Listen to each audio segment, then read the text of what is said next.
the rapture, that is in the midair for the church. ಭೀಮಾ ಸೀಟ್ ಎನ್ನುವಂತ ಕರ್ತನಾದ ಯೇಸು ಕ್ರಿಸ್ತನ ನ್ಯಾಯಸ್ಥಾನ ಸಭೆ ಎತ್ತಲ್ಪಟ್ಟ ನಂತರ ಆಗುವಂತ ಸಂಘಟನೆ ಆಗಿದೆ. ಅದು ನಾವು ಅಂತರಾಳದಲ್ಲಿ ಎತ್ತಲ್ಪಟ್ಟಾಗ ಆಗುವಂತ ಘಟನೆ. The judgment that we're going to read today, sheep and goat judgment, is to happen after the tribulation. ನಾವು ಓದುವಂತ ಈ ನ್ಯಾಯ ಕುರಿಗಳು ಮೇಕೆಗಳನ್ನು ಬೇರೆ ಮಾಡುವಂತದ್ದು, ಅದು ಸಂಕಟ ಕಾಲದ ನಂತರ ಆಗುವಂತಹ ಘಟನೆಯಾಗಿದೆ. And then there is another judgment, that is the great white throne judgment, which is to happen after the millennium. ಇನ್ನೊಂದು ಶ್ವೇತ ಸಿಂಹಾಸನದಲ್ಲಿ ಆಗುವಂತಹ ನ್ಯಾಯ, ಅದು 1000 ವರ್ಷಗಳ ಆಳ್ವಿಕೆಯ ನಂತರ ಆಗುವಂತ ಆ ನ್ಯಾಯವಾಗಿದೆ. So these are the basic outline of the three judgments that we see in the Bible. ಸತ್ಯವೇದದಲ್ಲಿ ಕಂಡು ಬರುವಂತ 3 ಪ್ರಮುಖವಾದಂತ ನ್ಯಾಯಗಳ ಕುರಿತಾಗಿದಂತ ಒಂದು ವಿಶ್ಲೇಷಣೆ ಆಗಿದೆ. There are several other judgments which we can see in the Bible. According to the time period, it will be unfolded in the history. ಇವಲ್ಲದೆ ಇತಿಹಾಸಗಳಲ್ಲಿ ಬಂದಂತ ನ್ಯಾಯ, ಬರುವ ದಿನಗಳಲ್ಲಿ ನಮಗೆ ಬರುವಂತ ನ್ಯಾಯಗಳು ಸಮಯಕ್ಕೆ ತಕ್ಕಂತೆ ಕರ್ತನ ತನ್ನ ಸತ್ಯವೇದದ ವಾಕ್ಯದ ಪ್ರಕಾರ ಅದನ್ನು ಬಯಲ್ಪಡಿಸುವನಾಗಿದ್ದಾನೆ. These three are the major judgments that we can see in the scriptures. Major three judgments. ಸತ್ಯವೇದದಲ್ಲಿ ನಮಗೆ ಕಂಡು ಬರುವಂತ ಈ 3 ಪ್ರಾಮುಖ್ಯ ನ್ಯಾಯಗಳನ್ನು ನಾವು ಕಾಣಬಹುದು. The portion that we are going to read today is from Matthew chapter 25 verses 31 to 46. This, I told you that this is the sheep and goat judgment. ಇಲ್ಲಿ 25ನೇ ಅಧ್ಯಾಯ ಮತ್ತೇನು ಸುವಾರ್ತೆ 31 ರಿಂದ 46 ವಚನಗಳನ್ನು ನಾವು ಓದುವಂತದನ್ನು, ಇಲ್ಲಿ ಆಡುಗಳನ್ನು ಕುರಿಗಳನ್ನು ಬೇರೆ ಮಾಡುವಂತ ಆ ಕ್ರಿಯೆ, ಆ ನ್ಯಾಯದ ಬಗ್ಗೆ ನಾವು ಓದಲಿಕ್ಕೆ ಹೋಗ್ತಾ ಇದ್ದ ನಾನು ಮೊದಲು ಹೇಳಿದ ಹಾಗೆ. There are several things that we're going to look into this, and then we will be looking at the application that we can take from this judgment. ಅನೇಕ ವಿಷಯಗಳನ್ನು ಇದರಲ್ಲಿ ನಾವು ಚರ್ಚಿಸಿ ನಮಗೆ ಅಳವಡಿಸಬೇಕಾದಂತ ವಿಷಯಗಳನ್ನು ನಾವು ಧ್ಯಾನ ಮಾಡ್ಲಿಕ್ಕೆ ಹೋಗ್ತಾ ಇದ್ದೀವಿ. When we read chapter 25 and verse 31, we read, ನಾವು 25ನೇ ಅಧ್ಯಾಯ 31 ವಚನ ಓದುವಾಗ, ಇದಲ್ಲದೆ ಮನುಷ್ಯ ಕುಮಾರನು ತನ್ನ ಮಹಿಮೆಯಿಂದ ಎಲ್ಲಾ ದೇವದೂತರೊಂದಿಗೆ ಕೂಡಿ ಬರುವಾಗ ತನ್ನ ಮಹಿಮೆಯ ಸಿಂಹಾಸನದಲ್ಲಿ ಕೂತುಕೊಳ್ಳುವನು. We read that when the Son of Man comes in his glory. ಮನುಷ್ಯ ಕುಮಾರನು ತನ್ನ ಮಹಿಮೆಯಲ್ಲಿ ಬರುವಾಗ ಎನ್ನುವ ಮಾತನ್ನು ನಾವು ಓದಿದೆ. This we cannot understand in this way. ಸಾಧಾರಣವಾಗಿ ಈ ಮಾತು ಈ ರೀತಿಯಾಗಿ ನಮಗೆ ಅರ್ಥವಾಗುವುದಿಲ್ಲ. We'll have to go back to chapter 24 of Matthew. ನಾವು ಹಿಂತಿರುಗಿ 24ನೇ ಅಧ್ಯಾಯ ಮತ್ತೇನು ಸುವಾರ್ತೆಗೆ ಹೋಗಬೇಕಾಗಿದೆ. Verse 3 we read, ಅಲ್ಲಿ 3ನೇ ವಚನವನ್ನು ನಾವು ಓದುವುದಾದ್ರೆ, as he sat, that is Jesus sat on the Mount of Olives, the disciples came to him privately saying, tell us, when will these things be, and what will be the sign of your coming and of the end of the age? ಬಳಿಕ ಆತನು ಎಣ್ಣೆ ಮರಗಳ, ಆತನು ಅಂದ್ರೆ ಯೇಸು ಕ್ರಿಸ್ತನು ಎಣ್ಣೆ ಮರಗಳ ಗುಡ್ಡದ ಮೇಲೆ ಕೂತಿದಾಗ ಶಿಷ್ಯರು ಆತನ ಬಳಿಗೆ ಪ್ರತ್ಯೇಕವಾಗಿ ಬಂದು, ಅದು ಯಾವಾಗ ಆಗುವುದು, ನೀನು ಪ್ರತ್ಯಕ್ಷನಾಗುವುದಕ್ಕೂ ಯುಗದ ಸಮಾಪ್ತಿಗೂ ಸೂಚನೆ ಏನು, ನಮಗೆ ಹೇಳು ಅನ್ನಲು. 2000 years ago, when Jesus was on this earth, 2000 ವರ್ಷಗಳ ಹಿಂದೆ ಕರ್ತನಾದ ಯೇಸು ಕ್ರಿಸ್ತನು ಈ ಭೂಮಿ ಮೇಲೆ ಇದ್ದಾಗ, he sat with the disciples in the Mount of Olives. ಆತನು ಎಣ್ಣೆ ಮರಗಳ ಬೆಟ್ಟದ ಮೇಲೆ ತನ್ನ ಶಿಷ್ಯರೊಂದಿಗೆ ಕೂತಿದ್ದನು. And there came disciples with a doubt and a question to ask to Jesus Christ. ಇಲ್ಲಿ ಒಂದು ಸಂದೇಹದೊಂದಿಗೆ ಆ ಶಿಷ್ಯರು ಕರ್ತನನ್ನು ಕೇಳಬಯಸಿದ್ದಾರೆ. They asked, what will be the sign of your coming and the end of the age? ಅವರು ಕರ್ತನಾದ ಯೇಸು ಕ್ರಿಸ್ತನನ್ನು ಕೇಳುವಂತ ಪ್ರಶ್ನೆ, ನಿನ್ನ ಬರೋಣಕ್ಕೂ ಯುಗದ ಸಮಾಪ್ತಿಗೂ ಸೂಚನೆಗಳೇನು? And then Jesus explains to them about the signs and how the things that are going to happen. ಅನಂತರ ಕರ್ತನಾದ ಯೇಸು ಕ್ರಿಸ್ತನು ಅವರಿಗೆ ಆಗುವಂತ ವಿಷಯಗಳ ಬಗ್ಗೆ, ಸೂಚನೆಗಳ ಬಗ್ಗೆ ವಿವರವನ್ನು ಕೊಡುತ್ತಾ ಹೋದನು. But surprisingly, Jesus did not give them the exact date of his coming. ಆಶ್ಚರ್ಯವಾದಂತ ವಿಷಯವೇನೆಂದರೆ, ಯೇಸು ಕ್ರಿಸ್ತನ ಎರಡನೇ ಬರೋಣದ ನಿಗದಿತ ಸರಿಯಾದ ತಾರೀಖನ್ನು ಆತನು ಕೊಡಲಿಲ್ಲ. The question is very straight. ಇಲ್ಲಿ ಪ್ರಶ್ನೆ ಬಹಳ ಸರಳದಂತ ಪ್ರಶ್ನೆ ಆಗಿತ್ತು. Give us some signs and give us the date. When is it going to come to an end? ನಮಗೆ ಕೆಲವು ಸೂಚಕ ಕಾರ್ಯಗಳನ್ನು ಅಥವಾ ನೀನು ಬರೋಣದ ಬಗ್ಗೆ ನಿಗದಿತವಾದಂತ ತಾರೀಖನ್ನು ಹೇಳಿ ಎನ್ನುವ ಪ್ರಶ್ನೆ ಆಗಿತ್ತದು. And the disciples were, listening to Jesus Christ to get the date, exact date when the Jesus is going to come back. ಅವರು ಕರ್ತನಾದ ಯೇಸು ಕ್ರಿಸ್ತನು ಉತ್ತರ ಕೊಡುವಾಗ ನಿಜವಾಗಿಯೂ ಆತನ ಬರೋಣ ಬಗ್ಗೆ ನಿಗದಿತ ತಾರೀಖನ್ನು ಹೇಳುತ್ತಾರೇನೋ ಎನ್ನುವಂತೆ ಕೂತುಕೊಂಡು ಕೇಳುತ್ತಾ ಇದ್ದರು. And as you scan through all these pages after this, what Jesus said, you don't exactly see, and Jesus says, even the Son of Man do not know, when the age is going to come to an end. He just didn't give them an answer or the time that that Jesus is going to come back again. 24ನೇ ಅಧ್ಯಾಯದ ಮುಂದಿನ ಹಾಳನ್ನು ನಾವು scan ಮಾಡುತ್ತಾ ಹೋದರೆ ಸಂಪೂರ್ಣವಾಗಿ ಕರ್ತನಾದ ಯೇಸು ಕ್ರಿಸ್ತನು ಕೊಟ್ಟಂತ ಉತ್ತರದಲ್ಲಿ ಯಾವುದೇ ನಿಗದಿತ ತಾರೀಕು ಅಥವಾ ದಿನವಾಗ್ಲಿ ಇರಲಿಲ್ಲ. ಮನುಷ್ಯ ಕುಮಾರನು ಕೂಡ ಅರಿಯನು ಎನ್ನುವ ಉತ್ತರ ಆತನು ಕೊಟ್ಟನು. And he says, no one knows the time. ಆತನು ಹೀಗೆಂದನು, ಯಾರಿಗೂ ಸಮಯದ ಬಗ್ಗೆ ಗೊತ್ತಿಲ್ಲ except the Father. ತಂದೆಗೆ ಮಾತ್ರ ಗೊತ್ತುಂಟು. And then he explains how a person, a believer, has to live on this world with the perspective of the coming of Lord Jesus Christ.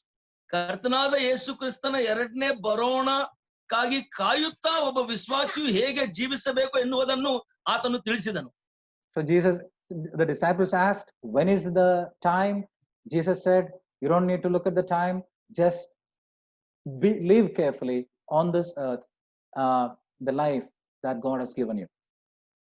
ಶಿಷ್ಯರು ನಿನ್ನ ಬರೋಣದ ಸಮಯವೇನು ಅಂತ ಕೇಳಿದಾಗ ಕರ್ತನಾದ ಯೇಸು ಕ್ರಿಸ್ತನು ಸಮಯದ ಬಗ್ಗೆ ಚಿಂತನೆ ಮಾಡಬೇಡಿರಿ, ನಿಮ್ಮ ಜೀವನವನ್ನು ಸರಿಯಾಗಿ ಕರ್ತನಿಗೆ ಮಹಿಮೆ ತರುವಂತ ಜೀವನವನ್ನು ಜೀವಿಸಿ ಎಂದು ಉತ್ತರ ಕೊಟ್ಟನು. And then he gives some parables in chapter 25. 25ನೇ ಅಧ್ಯಾಯದಲ್ಲಿ ಕೆಲವು ಸಾಮ್ಯಗಳನ್ನು ಹೇಳಿದನು ಆತನು. That means you have to be ready at every time. 10 virgins, and then we see the parables of talents. Jesus tells you have to be ready at any time. 10 ಜನ ಕನ್ಯರು ಆಮೇಲೆ ತಲಾಂತುಗಳ ಬಗ್ಗೆ ಸಾಮ್ಯಗಳು ಹೇಳುತ್ತಾ ನೀವು ಎಂದೆಂದಿಗೂ ಸಿದ್ಧರಾಗಿರಬೇಕೆಂದು ಎಂಬುದನ್ನೇ ಆತನ ಶಿಷ್ಯರಿಗೆ ತಿಳಿಸಿದ. As you wait for the Lord Jesus Christ, you have to be very faithful and wait for the Lord Jesus Christ because he may come at any time. ನೀನು ಕರ್ತನಾದ ಯೇಸು ಕ್ರಿಸ್ತನ ಬರೋಣಕ್ಕಾಗಿ ಎದುರು ನೋಡುವಂತವರಾಗಿರುವಾಗ ನಂಬಿಗಸ್ತರಾಗಿರಬೇಕು, ಯಾಕಂದ್ರೆ ಆತನು ಯಾವಾಗಲಾದರೂ ಬರುತ್ತಾನೆ. And then in verse 31 he says, when he comes. 31ನೇ ವಚನದಲ್ಲಿ ನಾವಿಲ್ಲಿ ನೋಡುತ್ತೇವೆ, ಆತನು ಬಂದಾಗ. He doesn't give the time. ಆತನು ಸಮಯವನ್ನು ಅಲ್ಲಿ ಕೊಟ್ಟಿಲ್ಲ ಪ್ರಿಯರೇ. When we read this portion, verses 31 to 46, we understand that this is not just a parable. 31ನೇ ವಚನದಿಂದ 25ನೇ ಅಧ್ಯಾಯ ಮತ್ತೆ ಸ್ವಾರ್ಥ 46 ವಚನದವರೆಗೆ ನಾವು ಓದುವಾಗ ನಮಗೆ ಅರ್ಥ ಆಗುತ್ತದೆ, ಇದು ಸಾಧಾರಣವಾದಂತ ಸಾಮ್ಯ ಮಾತ್ರವೇ ಅಲ್ಲ. This is there are some parabolic elements there, but this is not exactly the parable. This is the description of Jesus Christ's coming, and he explains to them this is the thing that is going to happen when he comes. ಇದರಲ್ಲಿ ಸಾಮ್ಯದ ಕುರಿತಾದಂತ ಕೆಲವು ಅಂಶಗಳು ಅಡಕವಾಗಿವೆ ಹೊರತು ಇದು ಸಾಧಾರಣವಾಗಿ ಸಾಮ್ಯ ಅಷ್ಟೇ ಅಲ್ಲ, ಆತನು ನಿಜವಾಗಿ ಬರುವಂತ ಎರಡನೇ ಬರೋಣದ ಸತ್ಯ ಸಂಘಟನೆಗಳನ್ನು ಒಳಗೊಂಡಂತ ಸಂದೇಶವಾಗಿದೆ. We know that the second coming of the Lord Jesus Christ is something that we wait for. ನಮಗೆ ಬಹಳ ಚೆನ್ನಾಗಿ ಗೊತ್ತುಂಟು, ಎರಡನೇ ಬರೋಣ ಕರ್ತನಾದ ಯೇಸು ಕ್ರಿಸ್ತನ ಬರೋಣ, ಅದಕ್ಕಾಗಿಯೇ ನಾವು ಕಾಯುತ್ತಾ ಇದ್ದೇವೆ. And there are two aspects in the second coming. ಎರಡನೇ ಬರೋಣದಲ್ಲಿ ಎರಡು ಭಾಗಗಳಿವೆ. One that we wait for, the church wait for, that is the rapture. ಮೊದಲನೇದು ಸಭೆ ಎದುರು ನೋಡುವಂತದ್ದು, ಅದು ಎತ್ತಲ್ಪಡುವಿಕೆ. And then we wait that we are going to come with Lord Jesus Christ at the end of the tribulation. That is the second coming of Lord Jesus Christ on this earth. ಅದರ ಎರಡನೇ ಭಾಗ ನಾವು ಕರ್ತನಾದ ಯೇಸು ಕ್ರಿಸ್ತನೊಂದಿಗೆ ಸಭೆಯಾಗಿ ಈ ಭೂಮಿ ಮೇಲೆ ನಡೆಯುವಂತ ಶ್ರಮಕಾಲ ಮುಗಿದ ಮೇಲೆ ತಿರುಗಿ ಬರೋಣ, ಅದು ನಿಜವಾದಂತ ಎರಡನೇ ಬರೋಣ. ಮತ್ತೆ when we come to this passage, this is a very strange and difficult passage. ಈ ಭಾಗಕ್ಕೆ ನಾವು ಬರುವಾಗ ಬಹಳ ಆಶ್ಚರ್ಯಕರವಾದಂತ ಸ್ವಲ್ಪ ಕಠಿಣವಾದಂತ ಭಾಗ ಕಂಡು ಬರ್ತದೆ. when we read the passage, we might feel that it is very easy, because we see sheep and God is mentioned, so we feel that it is easy to understand. ನಾವು ಈ ಭಾಗಗಳನ್ನು ಓದುತ್ತಿರುವಾಗ ಇಲ್ಲಿ ಕುರಿಗಳು ಬರುತ್ತವೆ, ಓದಿದಾಗ ಬಹಳ ಸುಲಭ ಅನ್ನಿಸ್ತದೆ, ಆದ್ರೆ ಓದಿದಷ್ಟು ಸುಲಭ ಅರ್ಥ ಮಾಡಿಕೊಳ್ಳಲಿಕ್ಕೆ ಇಲ್ಲ ಇಲ್ಲಿ. But when I reached seminary, I understood that this is one of the very difficult passages. There are so many interpretations on this passage. ನಾನು ಸೆಮಿನಾರಿನಲ್ಲಿ ಹೋಗಿ ಮುಟ್ಟಿದಾಗ ಆಗ ನನಗೆ ಅರ್ಥ ಆಯಿತು, ಇದರ ಒಳಗೆ ಮಹತ್ತರವಾದಂತಹ ವಿಷಯಗಳು ಅಡಕವಾಗಿವೆ ಎನ್ನುವುದು. I know they call it Olivet disclosure, because this happens in the Mount of Olives. ಇದು ಎಣ್ಣೆ ಮರಗಳ ಸಂಘಟನೆಯ ಸಂದರ್ಭ ಅಂತ ಅವರು ವೇದಶಾಸ್ತ್ರ ಕಾಲೇಜ್ನಲ್ಲಿ ಹಾಗೆ ತಿಳಿಸುತ್ತಾರೆ, ಯಾಕಂದ್ರೆ ಎಣ್ಣೆ ಮರದ ಬೆಟ್ಟದ ಮೇಲೆ ಆದಂತ ಸಂಘಟನೆ. To give you an outline, I have just made an outline so that easily we can understand it. So I have just made P as an initial, and then I have started to outline my outline our study. So it begins like P, person of the judgment, period of judgment, place of judgment, and things like that. So this is not the exact thing, but I just trying to outline, and we try to understand what is there in this portion. ನಾನು ಈ ಭಾವವನ್ನು ಸುಲಭವಾಗಿ ಅರ್ಥ ಮಾಡಿಕೊಳ್ಳಲಿಕ್ಕೆ ಇದನ್ನು ವಿಭಜನೆ ಮಾಡಿ P ಎನ್ನು ಆಂಗ್ಲ ಭಾಷೆ ಶಬ್ದದೊಂದಿಗೆ ಪರ್ಸನ್, ವ್ಯಕ್ತಿ, ನ್ಯಾಯ ಮಾಡುವಂತವನು, ವ್ಯಕ್ತಿಯಿಂದ ನ್ಯಾಯವಾಗುವಂತದ್ದು, ಈ ಕೆಲವು ಅಂಶಗಳು ನಾನು ವಿವರಿಸಿದ್ದೇನೆ, ಅದನ್ನು ನಾವು ಅರ್ಥ ಮಾಡಿಕೊಳ್ಳಿಕ್ಕೆ ಸಹಾಯ ಮಾಡಿ. So we'll be looking at several things from this passage, and then we'll take the application that comes out of this passage. ಅನೇಕ ವಿಷಯಗಳನ್ನು ಈ ಭಾಗದಿಂದ ನಾವು ಧ್ಯಾನ ಮಾಡಿ ನಮ್ಮ ಜೀವನದಲ್ಲಿ ಅಳವಡಿಸಿಕೊಳ್ಳಬೇಕಾದಂತ ವಿಷಯಗಳನ್ನು ನಾವು ತೆಗೆದುಕೊಳ್ಳೋಣ. The first thing that we understand here is the period of the judgment. ಮೊಟ್ಟ ಮೊದಲನೇದಾಗಿ ನಾವು ಅರ್ಥ ಮಾಡಿಕೊಳ್ಳುವಂತದ್ದು ನ್ಯಾಯದ ಸಮಯ. When is it going to happen? ಯಾವ ಸಮಯದಲ್ಲಿ ಅದು ಆಗುವಂತದ್ದು? We read there 31, when the Son of Man comes.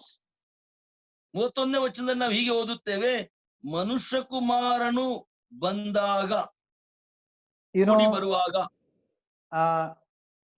When we read that portion, we understand several things there. ಈ ಭಾಗವನ್ನ ಓದಿದಾಗ ಇನ್ನೂ ಅನೇಕ ವಿಷಯಗಳು ನಮಗೆ ಅರ್ಥವಾಗುತ್ತವೆ. The first thing is, ಮೊದಲನೇದಾಗಿ, he will come. ಆತನು ಖಂಡಿತವಾಗಿ ಬರುತ್ತಾನೆ. It is not written. ಇದು ಆತನು ಬಂದರೆ ಅನ್ನೋದೊಂದು ಆ ರೀತಿಯಾಗಿ ಇರೋದಿಲ್ಲ. It is written when he comes. ಇದು ಬರೆದಿದ್ದೇನೆಂದ್ರೆ ಆತನು ಕೂಡಿ ಬರುವಾಗ. So when he comes, when the Son of Man comes in his glory, these are the things that are going to happen. ಮನುಷ್ಯ ಕುಮಾರನು ಆತನ ಮಹಿಮೆಯೊಂದಿಗೆ ಬರುವಾಗ ಈ ವಿಷಯಗಳು ಆಗುತ್ತವೆ ಅಂತ ನಮಗೆ ಅರ್ಥ ಆಗುತ್ತೆ. So we understand that this is a definite event that is going to happen. Jesus says when he comes, which means a definite event in the history that is going to happen. ಹಾಗಾದ್ರೆ ಇತಿಹಾಸದಲ್ಲಿ ಖಂಡಿತವಾಗಿ ನಡೆಯುವಂತ ಒಂದು ಘಟನೆ ಅಂತ ನಮಗೆ ಮನವರಿಕೆ ಆಗಲಿ, ಕರ್ತನಾದ ಯೇಸು ಕ್ರಿಸ್ತನು ಖಂಡಿತವಾಗಿ ಬರುವನಾಗಿದ್ದಾನೆ. So when is it going to happen? ಆದ್ರೆ ಅದು ಯಾವಾಗ ಆಗುವಂತದ್ದು? We do not know the time in the history when it is going to happen. ಇತಿಹಾಸದಲ್ಲಿ ಅದು ಆಗುವಂತ ಸಮಯ ಮಾತ್ರ ನಮಗೆ ಗೊತ್ತಿಲ್ಲ. But when we read this portion, we understand that the previous portions and all, this is something that is connected to the tribulation and all the things. ಈ ಭಾಗವನ್ನು ನಾವು ಓದಿ ಹಿಂದಿನ ಅಧ್ಯಾಯವನ್ನು ಓದಿದಾಗ ತಿಳಿದು ಬರುತ್ತದೆ, ಇದು ಶ್ರಮೆ ಕಾಲದೊಂದಿಗೆ ಸಂಬಂಧ ಉಳ್ಳಂತ ಸಮಯವಾಗಿದೆ. Tribulation period, which means that happens after the rapture. ಈ ಶ್ರಮೆ ಕಾಲವು ಕೂಡ ಸಭೆ ಎತ್ತಲ್ಪಟ್ಟ ನಂತರ ನಡೆಯುವಂತ ಸಂಘಟನೆ. So when is he going to come? ಈಗ ಹೇಳಿ, ಆತನು ಯಾವಾಗ ಬರುವನಾಗಿದ್ದಾನೆ? We understand that when we read this, after the tribulation is over, everything is over, he is going to come. ಹಾಗಾದ್ರೆ ಈ ಶ್ರಮೆಗಳ ಕಾಲ ಮುಗಿದ ನಂತರ ಆತನು ಬರುವನಾಗಿದ್ದಾನೆ. After the close of the tribulation, he comes with the saints. ಆತನು ಶ್ರಮೆಯ ಕಾಲದ ಮುಕ್ತಾಯದ ನಂತರ ಭಕ್ತರೊಂದಿಗೆ ಆತನ ಮಕ್ಕಳೊಂದಿಗೆ ಬರುವನಾಗಿದ್ದಾನೆ. We read in 1 Thessalonians chapter 3 and verse 13, so that he may establish your hearts blameless in holiness before our God and Father at the coming of our Lord Jesus Christ with all his saints, which means we all are going to come with the Lord Jesus Christ to this earth. ಮೊದಲನೇ ಕೊರಿಂಥಿ 3ನೇ ಅಧ್ಯಾಯ 13ನೇ ವಚನದ ಪ್ರಕಾರ ನಾವು ಓದುವುದಾದರೆ, ನಮ್ಮ ಕರ್ತನಾದ ಯೇಸು ನಿಮ್ಮ ಹೃದಯಗಳನ್ನು ದೃಢಪಡಿಸಿ ತನ್ನ ಎಲ್ಲಾ ಪರಿಶುದ್ಧ ಪರಿವಾರ ಸಮೇತ ಪ್ರತ್ಯಕ್ಷನಾದ ತಂದೆಯಾದ ದೇವರ ಸಮಕ್ಷದಲ್ಲಿ ನೀವು ಪರಿಶುದ್ಧರು ನಿರ್ದೋಷಿಗಳು ಆಗಿರುವಂತೆ ಮಾಡಲಿ. ಆತನು ಪರಿಶುದ್ಧರ ಪರಿವಾರದೊಂದಿಗೆ ಬರುವಾಗ ಆ ಸಂಘಟನೆ. We understand that this event is going to happen after the tribulation, and with the glory he is going to set up the kingdom. ಇದು ಶ್ರಮೆ ಕಾಲದ ನಂತರ ಆತನ ಮತ್ತೆ ಬರೋಣ, ಮಹಿಮೆಯೊಂದಿಗೆ ಆತನು ತನ್ನ ರಾಜ್ಯವನ್ನು ಸ್ಥಾಪಿಸುವವನಾಗಿದ್ದಾನೆ. So the time, the period of the judgment is after the tribulation. ಹಾಗಾದ್ರೆ ಈ ನ್ಯಾಯದ ಸಮಯ ಶ್ರಮೆ ಕಾಲದ ನಂತರ ಜರುಗುವಂತ ಸಂಘಟನೆ. Here it is simply mentioned when he comes, but when we put in perspective, we understand that this comes after the tribulation, and we can definitely say that this happens. The coming of Lord Jesus Christ happens after the tribulation. ಇಲ್ಲಿ ನಾವು ಸಾಧಾರಣವಾಗಿ ಓದುವಾಗ ಆ ಭಾಗದಲ್ಲಿ ಆತನ ಬರುವಾಗ ಅನ್ನುವುದು ಖಂಡಿತವಾಗಿಯೂ ಸಭೆ ಎತ್ತಲ್ಪಟ್ಟು ಇಲ್ಲಿ ಇರುವಂತ ಶ್ರಮೆ ಕಾಲಗಳು ಮುಗಿದ ನಂತರ ಮತ್ತೆ ಆತನು ಸಹಸ್ರ ವರ್ಷದ ಆಳ್ವಿಕೆಯನ್ನು ಸ್ಥಾಪಿಸಲಿಕ್ಕೆ ಬರುವಂತಹ ಸಮಯವಾಗಿರುತ್ತದೆ. And then the second thing that we understand here is the person who judges. ಎರಡನೇ ಭಾಗ ನಾವು ಇಲ್ಲಿ ಅರ್ಥ ಮಾಡಿಕೊಳ್ಳುವಂತದ್ದು ನ್ಯಾಯವನ್ನು ಮಾಡುವಂತ ವ್ಯಕ್ತಿಯ ಬಗ್ಗೆ. Who is that? ಆತನು ಯಾರು?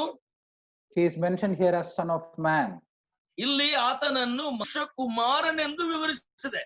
This is a quote from Daniel chapter 7 verse 13 and 14.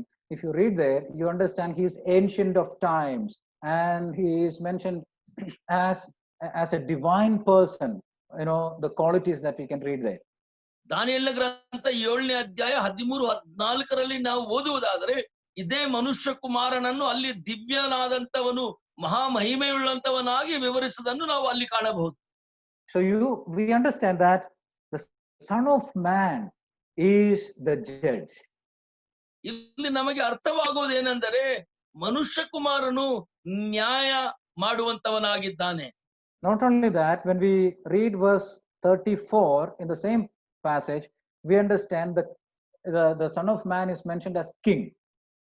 25ನೇ ಅಧ್ಯಾಯ ಮತ್ತಾಯನ ಸುವಾರ್ತೆ 34ರಲ್ಲಿ ನಾವು ಓದುವಾಗ ಇಲ್ಲಿ ಆತನನ್ನು ಅರಸನೆಂದು ವಿವರಿಸಲ್ಪಟ್ಟಿದೆ. If you read, when we read this one, we are so much surprised, because when he was speaking to the disciples, he was sitting with the disciples, isn't it?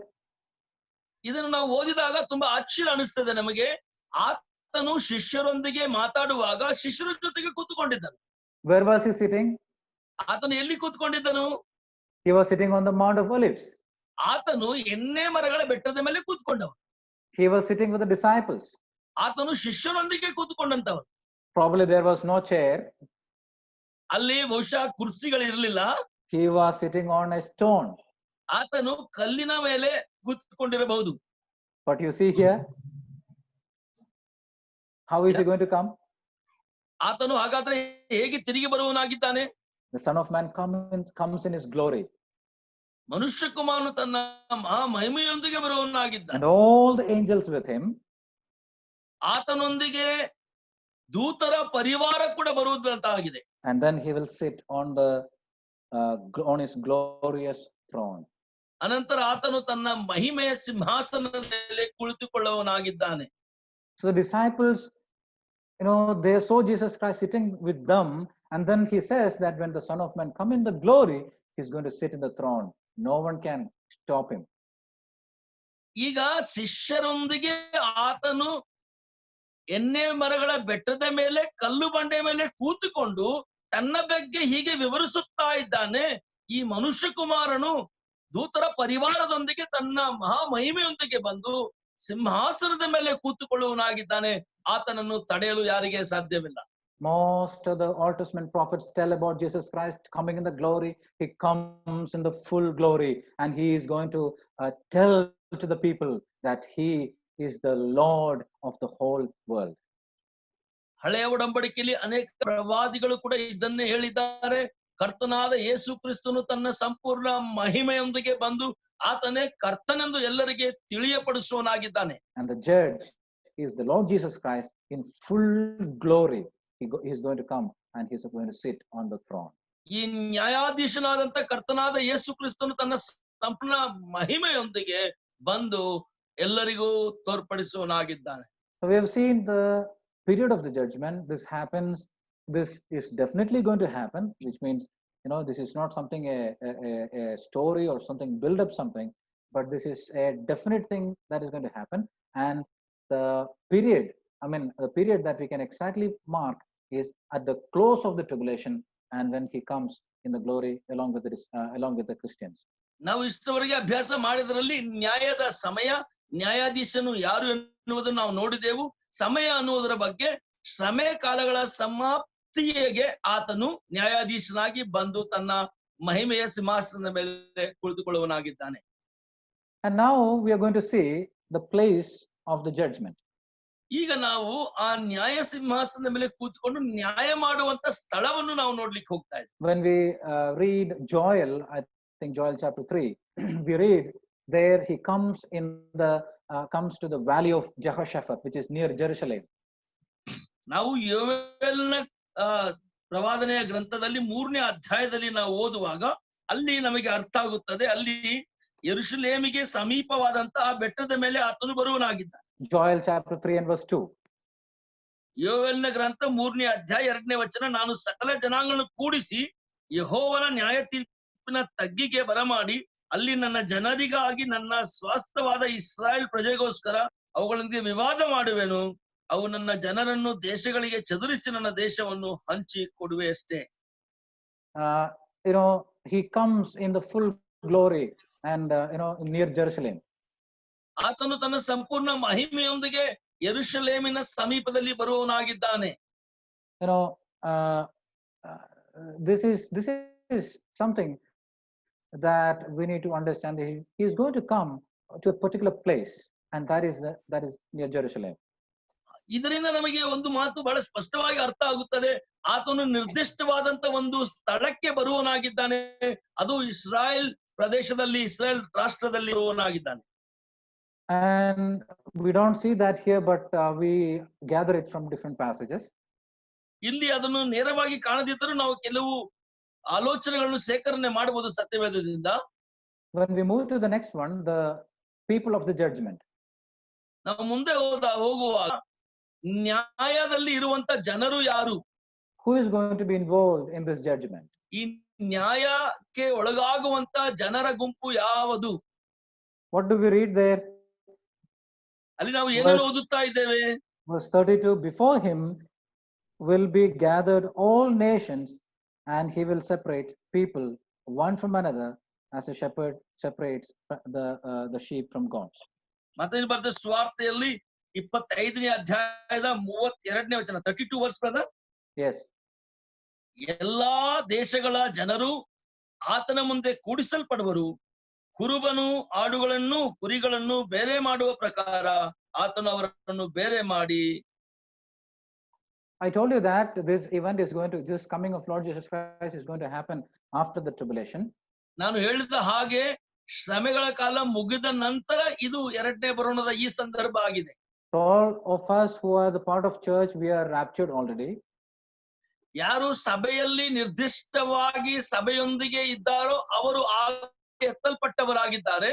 And then the people who are left over here, all the people, everyone who are left over here will be gathered. ಇಲ್ಲಿ ಬಿಡಲ್ಪಟ್ಟವರು, ಹೀಗೆ ಹೇಳಲು ಬಯಸುತ್ತೇನೆ, ಎಲ್ಲಾ ಜನರು ಬಿಡಲ್ಪಟ್ಟವರೆಲ್ಲರೂ ಕೂಡ ಕೂಡಿ ಬರೋಣ.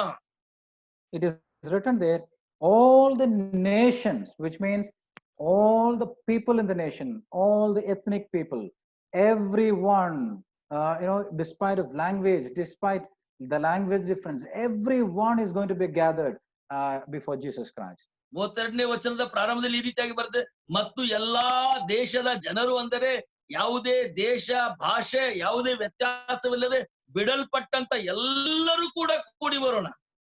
Those who are left over here, those who live on the earth during the time after the tribulation, everyone will be gathered.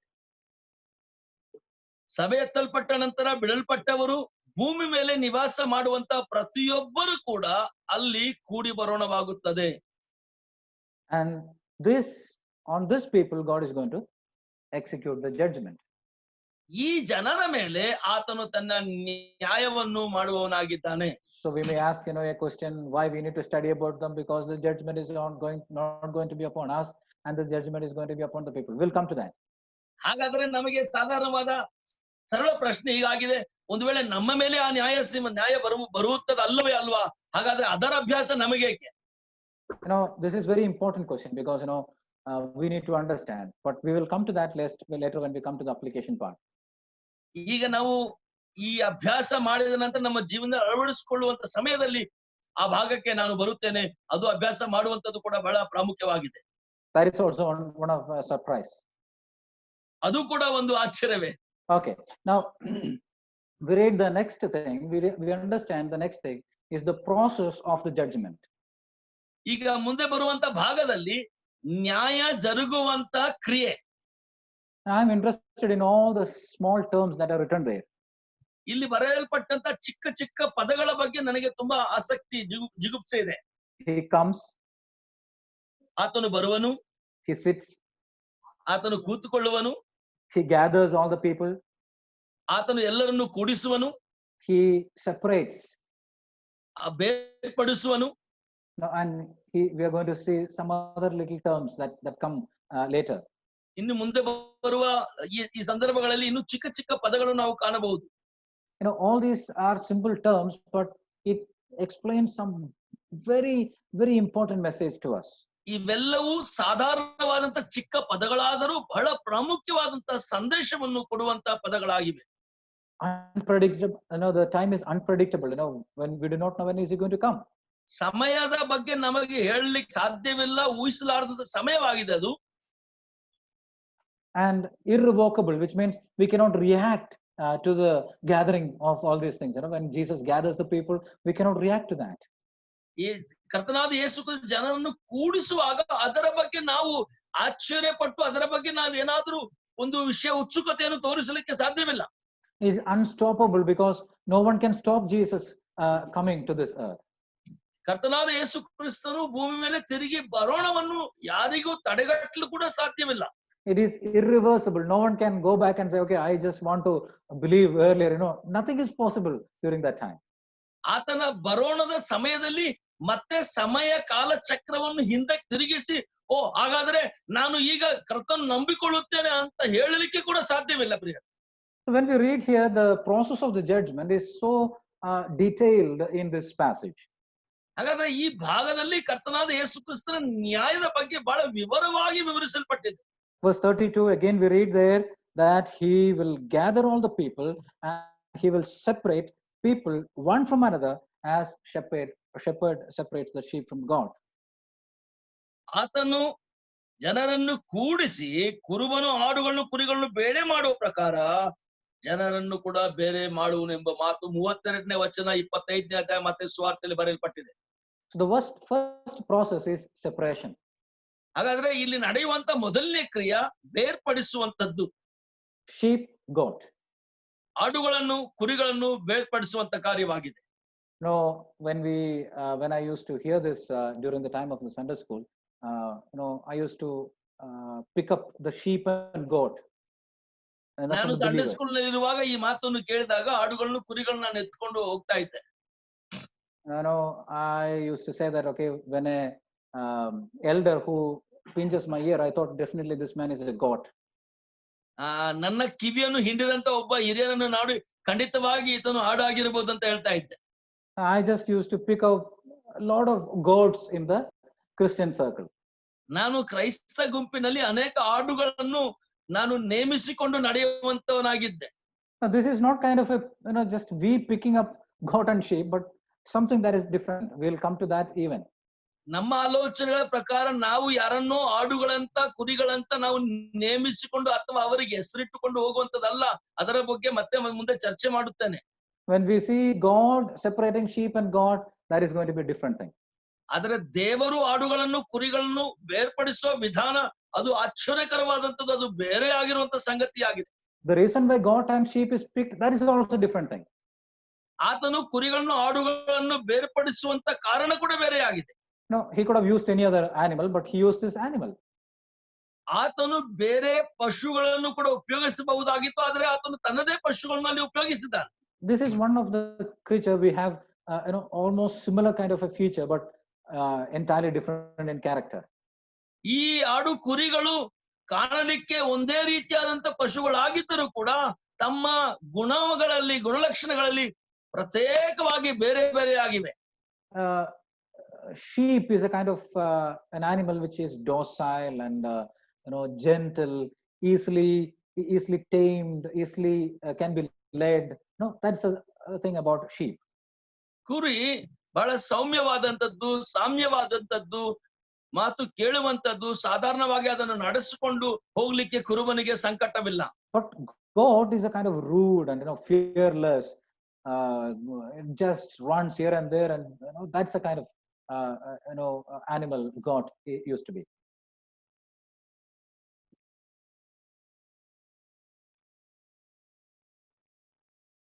Brother, can you speak again? The goat kind of goat animal is a kind that is unruly, fearless. It creates a lot of troubles and jumps here and there and goes. It's a kind of that animal. ಆಡು ಭಯವಿಲ್ಲದಂತ ಓಡಾಡುವಂತ ಆ ಪ್ರಾಣಿ ಅಂತ ನಾವು ನೋಡಬಹುದು. And that's the reason why he picked sheep and goat. There is a message in that. ಆತನು ಆಡುಗಳನ್ನು ಕುರಿಗಳನ್ನು ಆರಿಸಿಕೊಂಡನು. There is a message in that. ಇಲ್ಲಿ ನಮಗೆ ಒಂದು ಸಂದೇಶವಿದೆ ಪ್ರಿಯರೇ. And then the next process that is going to happen, he is going to keep the sheep on the right hand. ಇಲ್ಲಿ ಮುಂದೆ ನಡೆಯುವಂತ ಕ್ರಿಯೆ ಏನೆಂದರೆ ಕುರಿಗಳನ್ನು ತನ್ನ ಬಲಗಡೆಗೆ ಇಡುವಂತವನಾಗಿದ್ದಾನೆ. In the scriptures we understand that the keeping on right hand is something blessing or honor, or if you will, it's kind of inheritance. ಸತ್ಯವೇದದಲ್ಲಿ ನಾವು ಬಲಗಡೆ ಕೂರುವಂತದ್ದು ಆಶೀರ್ವಾದಕ್ಕೆ ಸೂಚನೆ. ನಮಗೆ ಬರಬೇಕಾದಂತ ಎಲ್ಲ ಆಶೀರ್ವಾದ, ನಮಗೆ ಬರಬೇಕಾದಂತ ಎಲ್ಲಾ ವಿಷಯಗಳ ಬಗ್ಗೆ ಒಂದು ಉನ್ನತವಾದಂತ ವಿಷಯವನ್ನು ನಾವು ಅರ್ಥ ಮಾಡಿಕೊಳ್ಳುತ್ತೇವೆ.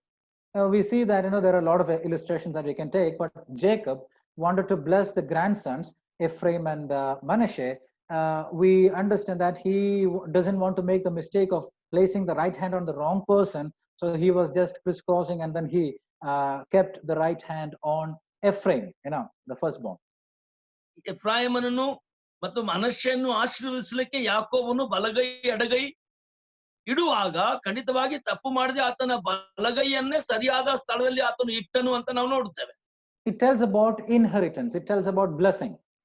ಅದು ನಮಗೆ ಬರಬೇಕಾದ ಆಶೀರ್ವಾದದ ನಿಧಿಯ ಬಗ್ಗೆ ಹೇಳುವಂತದಾಗಿದೆ. So we read there that the sheep were kept on the right hand.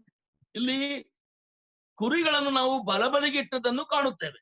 And this is a process. And then the next process is that the others are kept on the right hand. Left hand. ಇದು ಒಂದು ಕ್ರಿಯೆ ಆಯಿತು. ಅನಂತರ ನಡೆಯುವಂತ ಕ್ರಿಯೆ ಆಡುಗಳನ್ನು ಆತನು ಎಡಬದಿಗೆ ಇಟ್ಟನು.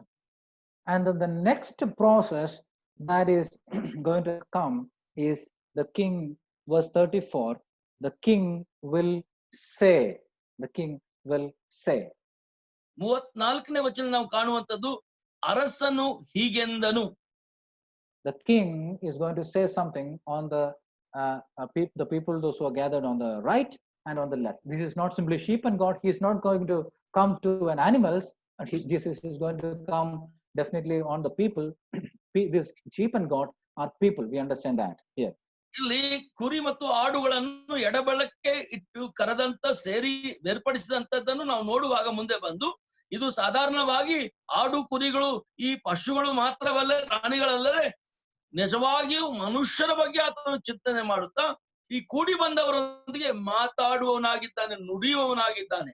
Now you see, the Son of Man, now he is mentioned as the king. ಇಲ್ಲಿ ಮನುಷ್ಯ ಕುಮಾರನು ಅರಸನಾದನ್ನು ಕಾಣಬಹುದು. The king will say, ಅರಸನು ಹೀಗೆ ಎನ್ನುತ್ತಾನೆ. this is not something that simply saying. ಇದು ಸಾಧಾರಣವಾಗಿ ಏನೋ ನುಡಿಯುವಂತ ಮಾತೇ. You know what is this? This is the pronouncement, the judgment that comes from the mouth of Jesus Christ.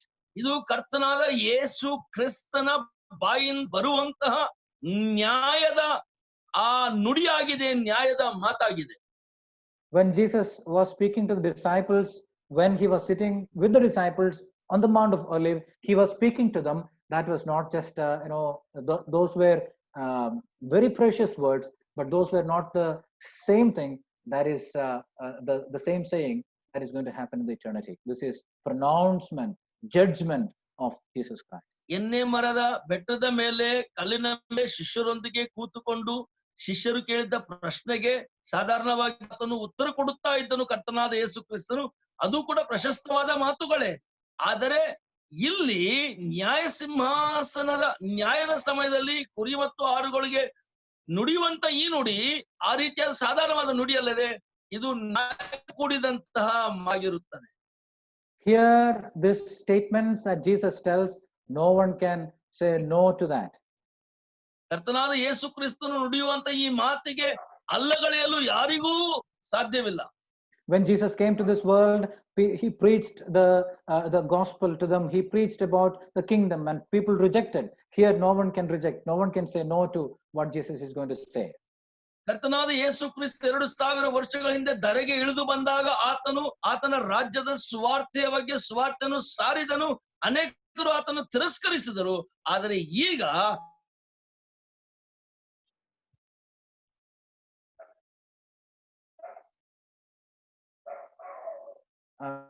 here this is not just a simple statement, simple saying, but this is the pronouncement, the judgment of Jesus Christ. ಇದು ಕರ್ತನಾದ ಯೇಸು ಕ್ರಿಸ್ತನ ಸಾಧಾರಣವಾದಂತ ನುಡಿ ಮಾತ್ರವಲ್ಲದೆ ಆತನ ನ್ಯಾಯ ಸಿಂಹದ ಮಾತಾಗಿದೆ. What is he going to say? ಆತನು ಏನನ್ನು ನುಡಿಲಿಕ್ಕೆ ಹೋಗುತ್ತಾ ಇದ್ದಾನೆ? What is the judgment? ಆ ನ್ಯಾಯವು ಏನು? Come, you who are blessed by my Father, inherit the kingdom prepared for you from the foundation of the world. For I was hungry and you gave me food. I was thirsty and you gave me drink. I was a stranger and you welcomed me in. I was naked and you clothed me in. I was sick and you visited me. I was in prison and you came to visit me. ವಚನ 34ರ ಮುಂದೆ, ನನ್ನ ತಂದೆಯ ಆಶೀರ್ವಾದ ಹೊಂದಿದವರೇ ಬನ್ನಿರಿ, ಲೋಕಾದಿಯಿಂದ ನಿಮಸ್ಕರ ಸಿದ್ಧ ಮಾಡಿದ ರಾಜ್ಯವನ್ನು ಸ್ವಾಸ್ಥವಾಗಿ ತೆಗೆದುಕೊಳ್ಳಿರಿ. ನಾನು ಹಸಿದಿದ್ದೇನು, ನನಗೆ ಊಟಕ್ಕೆ ಕೊಟ್ಟಿರಿ. ನಾನು ಬಾಯಾರಿದ್ದೇನು, ನನಗೆ ಕುಡಿಯೋಕೆ ಕೊಟ್ಟಿರಿ. ಪರದೇಶಿಯಾಗಿದ್ದೆ, ನನ್ನನ್ನು ಸೇರಿಸಿಕೊಂಡಿರಿ. ಬಟ್ಟೆ ಇಲ್ಲದವನಾಗಿ ನನಗೆ ಉಡುವುದಕ್ಕೆ ಕೊಟ್ಟಿರಿ.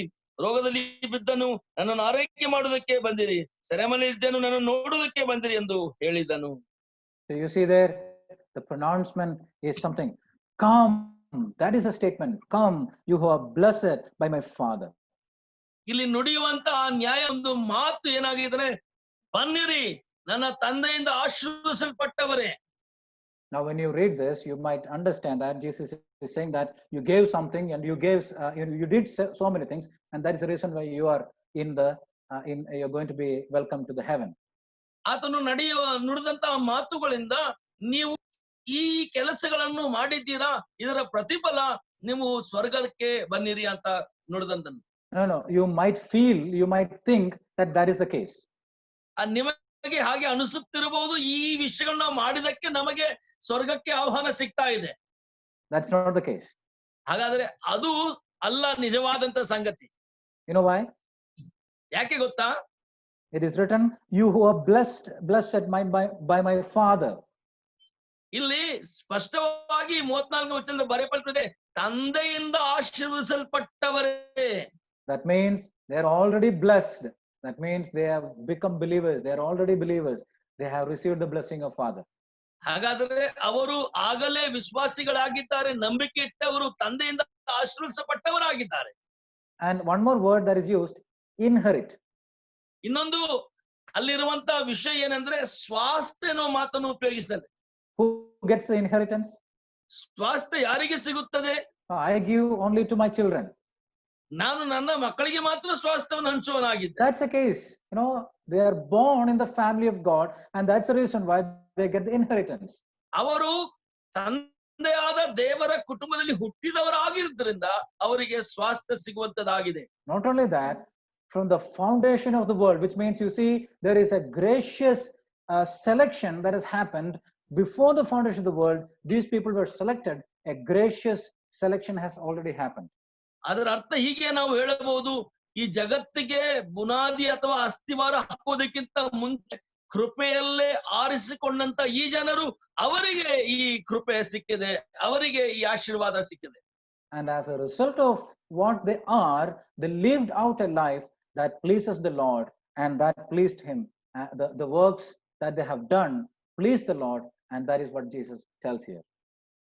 ಅವರು ಏನಾಗಿದ್ದಾರೋ ಆಶೀರ್ವದಿಸಲ್ಪಟ್ಟವರಾಗಿ ನಂಬಿಕೆಟ್ಟವರಾಗಿ ಇರುವುದರ ಮೂಲಕ ಅವರು ಮಾಡಿದಂತ ಕಾರ್ಯಗಳಲ್ಲಿ ಕೂಡ ಕರ್ತನಾದ ಯೇಸು ಕ್ರಿಸ್ತನು ಪ್ರಸನ್ನನಾಗಿದ್ದಾನೆ.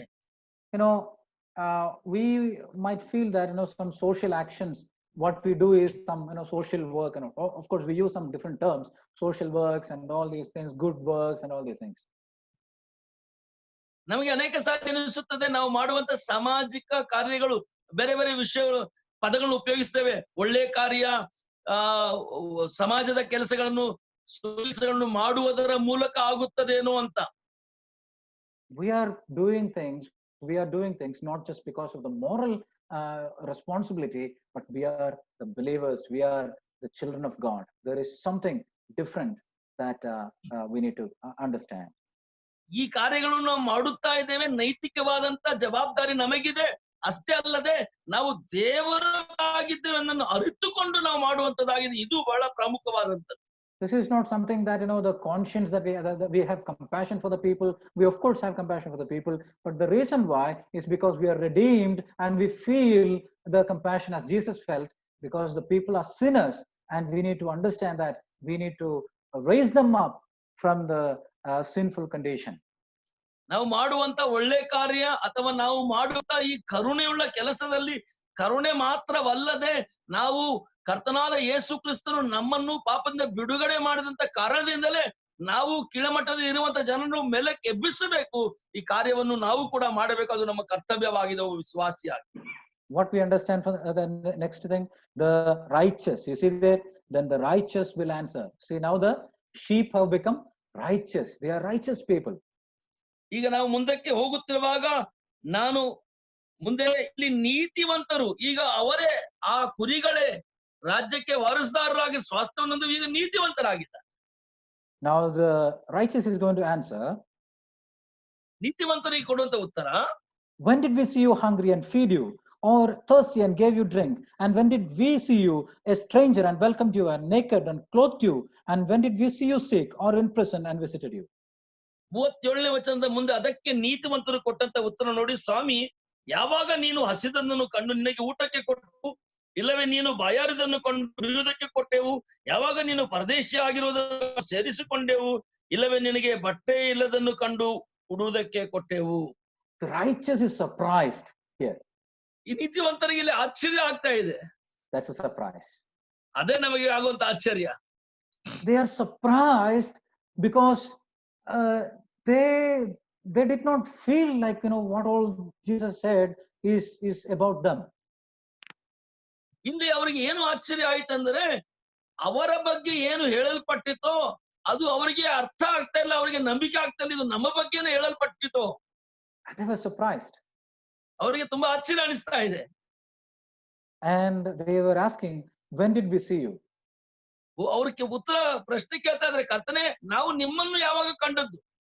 And then the king will answer and say to them, ಆಗ ಅರಸನು ಉತ್ತರ ಕೊಟ್ಟು ಹೀಗೆ ಎನ್ನುತ್ತಾನೆ.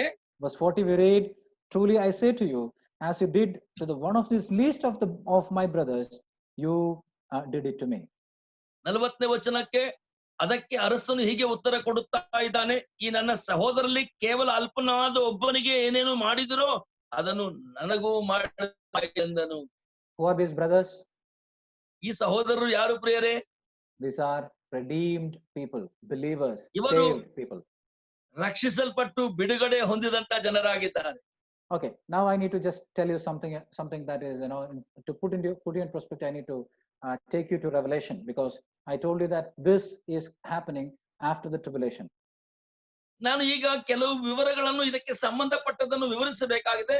ಕಾರಣ ಈ ಸಂಘಟನೆ ಶ್ರಮೆ ಕಾಲದ ನಂತರ ಆಗುವಂತ ಸಂಘಟನೆ ಅಂತ ನಾನು ಹೇಳಿ ಬಂದಿದ್ದೇನೆ ಆಗಲೇ. So in Revelation chapter 6 we read the first half of the tribulation.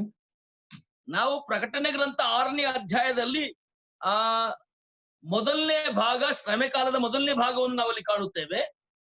And chapter 8 and 9 onwards we read the second half of the tribulation. 8 ಮತ್ತು 9ನೇ ಅಧ್ಯಾಯದಿಂದ ನಾವು ಶ್ರಮೆ ಕಾಲದ ಎರಡನೇ ಭಾಗವನ್ನು ಓದಲಿಕ್ಕೆ ಪ್ರಾರಂಭ ಆಗ್ತದೆ. There are 7 years of tribulation. 7 ವರ್ಷಗಳ ಕಾಲದ ಶ್ರಮೆ ಕಾಲ ಉಂಟು. And the first 3.5 years of tribulation is not much tribulation. ಮೊದಲನೇ 3 ವರ್ಷಗಳ ಕಾಲ ದೊಡ್ಡ ಶ್ರಮೆ ಇಲ್ಲ, ಶ್ರಮೆ ಕಾಲ ಅಂತ ನಾವು ಹೇಳ್ಬೋದು. But the second half of the tribulation is going to be really very difficult, very tough. ಎರಡನೇ ಭಾಗ 3.5 ವರ್ಷಗಳ ಕಾಲ ಕನ್ನಡ ಭಾಷೆಯಲ್ಲಿ ಹೇಳುವ ಹಾಗೆ ಮಹಾ ಶ್ರಮೆಗಳ ಕಾಲ, ಅದು ಬಹಳ ಕಷ್ಟಕರವಾದಂತದ್ದು. And chapter 8 we read the seventh trumpet that is going to blow up, and if you read there the events that are going to unfold, all the 7 trumpets, it's going to be very difficult. ನಾವು ಪ್ರಕಟಣೆ 8ನೇ ಅಧ್ಯಾಯಕ್ಕೆ ಓದುವಾಗ 7 ತುತ್ತೂರಿಗಳು 7ನೇ ತುತ್ತೂರಿ ಬಾರಿಸುವಾಗುವಂತ ಸಂಘಟನೆಗಳೆಲ್ಲ ಬಹಳ ಕಷ್ಟಕರವಾದಂತ ಘಟನೆಗಳಾಗಿವೆ.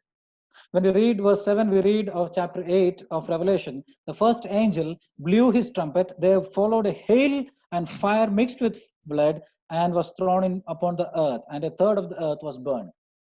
ನಾವು 8ನೇ ಅಧ್ಯಾಯ ಪ್ರಕಟಣೆ ಗ್ರಂಥದ 7ನೇ ವಚನವನ್ನು ನಾವು ಓದುವುದಾದ್ರೆ ಅಲ್ಲಿ ಈ ರೀತಿಯಾಗಿ, ಮೊದಲನೇ ದೇವದೂತನು ತುತ್ತೂರಿಯನ್ನು ಊದಿದಾಗ ರಕ್ತದಲ್ಲಿ ಕಲಸಿದ್ದ ಆನೆಕಲ್ಲಿನ ಮಳೆಯು ಬೆಂಕಿಯು ಭೂಮಿಗೆ ಸೂಸಲ್ಪಟ್ಟವು, ಭೂಮಿಯೊಳಗೆ 3ರಲ್ಲಿ 1 ಭಾಗ ಸುಟ್ಟು ಹೋಯಿತು, ಮರಗಳೊಳಗೆ 3ರಲ್ಲಿ 1 ಭಾಗ ಸುಟ್ಟು ಹೋಯಿತು, ಹಸಿರು ಹುಳೆಲ್ಲ ಸುಟ್ಟು ಹೋಯಿತು. 1/3 of the earth is gone. 1ರಲ್ಲಿ 3ನೇ ಭಾಗ ಭೂಮಿ ಎಲ್ಲ ಸುಟ್ಟು ಹೋಯಿತು. And if you read second and third trumpet, the fresh water and the sea water is 1/3 of the sea and 1/3 of the fresh water is affected by the tribulation. ನಾವು 2 ಮತ್ತು 3ನೇ ತುತ್ತೂರಿ ಬಗ್ಗೆ ಓದುವಾಗ ಕುಡಿಯುವಂತ ಜಲ ನೀರು 1ರಲ್ಲಿ 3 ಭಾಗ ಮುಗಿದು ಹೋಯಿತು, ಸಮುದ್ರದ ನೀರು 1ರಲ್ಲಿ 3 ಭಾಗ ಕೂಡ ಅಳಿದು. And to add the tribulation, add the trouble, there is something that is going to happen in chapter 13. If you read last verse, we read there is going to be a seal that is given of the beast, a seal of beast. ಕೊನೆಯ 13ನೇ ಅಧ್ಯಾಯದ ಕೊನೆ ಭಾಗದಲ್ಲಿ ನಾವು ಓದುತ್ತೇವೆ, ಈ ಮಹಾಶ್ರಮೆಗಳ ಕಾಲ ಇನ್ನೂ ಸಂಕಟದಲ್ಲಿ ತುಂಬಿದಂತ ಇರುವಂತದ್ದು, ಅದು ಒಂದು ಮುದ್ರನ್ನು ಕೊಡುವಂತದಾಗಿದೆ. And what happens if you do not have the mark of the ಮೃಗದ ಆ ಮುದ್ರೆ ನಮಗೆ ಇರದಿದ್ದರೆ ಏನಾಗುತ್ತದೆ? Those who live on this earth, if they don't have the mark of the beast, they cannot buy and sell. ಆ ಮೃಗದ ಮುದ್ರೆ ಯಾರ ಹತ್ರ ಇಲ್ಲವೋ ಅವರು ಕ್ರಯ ವಿಕ್ರಯ ಮಾಡ್ಲಿಕ್ಕೆ ಸಾಧ್ಯವಾಗುವುದಿಲ್ಲ. And believers will not take the mark of the beast. Those who live during that time. ವಿಶ್ವಾಸಿಗಳು ಆ ಮುದ್ರೆಯನ್ನು ಹಾಕಿಸಿಕೊಳ್ಳುವುದಿಲ್ಲ. The believers, those who believe Jesus Christ, they will not have the mark of the beast. ಕರ್ತನಾದ ಯೇಸು ನಂಬಿದಂತ ವಿಶ್ವಾಸಿಗಳು ಆ ಮುದ್ರೆಯನ್ನು ಹಾಕಿಕೊಳ್ಳುವುದಿಲ್ಲ. And you see how difficult it is to live during that time. ಆ ಸಮಯದಲ್ಲಿ ಜೀವಿಸುವಂತದ್ದು ಎಷ್ಟು ಕಷ್ಟಕರವಾದಂತ ಸಮಯ, ಅದನ್ನು ಒಂದು ಸಾರಿ ಆಲೋಚನೆ ಮಾಡಿ ನೋಡಿ ಪ್ರಿಯರೇ. That means there is no water for them, they cannot buy things, they cannot sell things, they are in great trouble. ಅವರಿಗೆ ಊಟ ಇಲ್ಲ, ಅವರು ಕ್ರಯ ಮಾಡ್ಲಿಕ್ಕಿಲ್ಲ, ವಿಕ್ರಯ ಮಾಡ್ಲಿಕ್ಕಿಲ್ಲ, ಕೊಂಡುಕೊಳ್ಳೋದಕ್ಕೆ ಸಾಧ್ಯವಿಲ್ಲ, ಬಹು ಸಂಕಟ ಕಾಲದ ಸಮಯದಲ್ಲಿ. And when you come back to Matthew, I do not want to just stay much on the Revelation, but when we come back to Matthew, we read, here what you read is something like, I was hungry, you gave me food, thirsty, you gave me drink, You see, these are very simple life activities. ನಾವು ಹೆಚ್ಚಿನ ಸಮಯ ಪ್ರಕಟಣೆ ಗ್ರಂಥದಲ್ಲಿ ನಿಲ್ಲದೆ ಮತ್ತೊಂದು ಸ್ವಾರ್ಥ ಬರದೆ ಸುವಾರ್ಥ 25 ಅಧ್ಯಾಯಕ್ಕೆ ತಿರುಗಿ ಬರೋಣವಾದರೆ ಅಲ್ಲಿ 38, 39, 40 ವಚನ ನೋಡುತ್ತೇವೆ. ಹಸಿದಿದ್ದಾಗ ಊಟ ಕೊಟ್ಟಿದ್ಲ, ಬಟ್ಟೆ ಇಲ್ಲದಾಗ ಬಟ್ಟೆ ಕೊಟ್ಟಿದ್ಯಲ್ಲ, ಬಹಳ ಸರಳವಾದ ಕ್ರಿಯೆಯನ್ನು ಮಾಡಿದ್ದನ್ನು ಅಲ್ಲಿ ಎತ್ತಿ ತೋರಿಸುತ್ತಾ ಇದ್ದಾರೆ. So in the Revelation we see the people, the believers who are going to live there, it is very difficult for a time for them. ಆದ್ರೆ ಪ್ರಕಟಣೆ ಗ್ರಂಥದಲ್ಲಿ ಈಗ ನಾವು ನೋಡಿದಾಗ ಅಲ್ಲಿರುವಂತ ವಿಶ್ವಾಸಿಗಳ ಜೀವನ ಬಹಳ ಕಷ್ಟ ಸಂಕಟಕರವಾದಂತ ಜೀವನ ಅದಾಗಿದೆ. They don't have fresh water, they don't have food to eat, and very, very difficult situation. ಕುಡಿಯೋದಕ್ಕೆ ಶುದ್ಧ ಜಲವಿಲ್ಲ, ತಿನ್ನುವುದಕ್ಕೆ ಆಹಾರವಿಲ್ಲ, ಬಹಳ ಸಂಕಟವಾದಂತ ಸಮಯದಲ್ಲಿ ದಾಟಿ ಹೋಗುವಂತ ಸಮಯ ಅದಾಗಿರುತ್ತದೆ. So what they were doing? ಹಾಗಾದ್ರೆ ಅಲ್ಲಿ ಅವರು ಏನು ಮಾಡುತ್ತಿದ್ರು?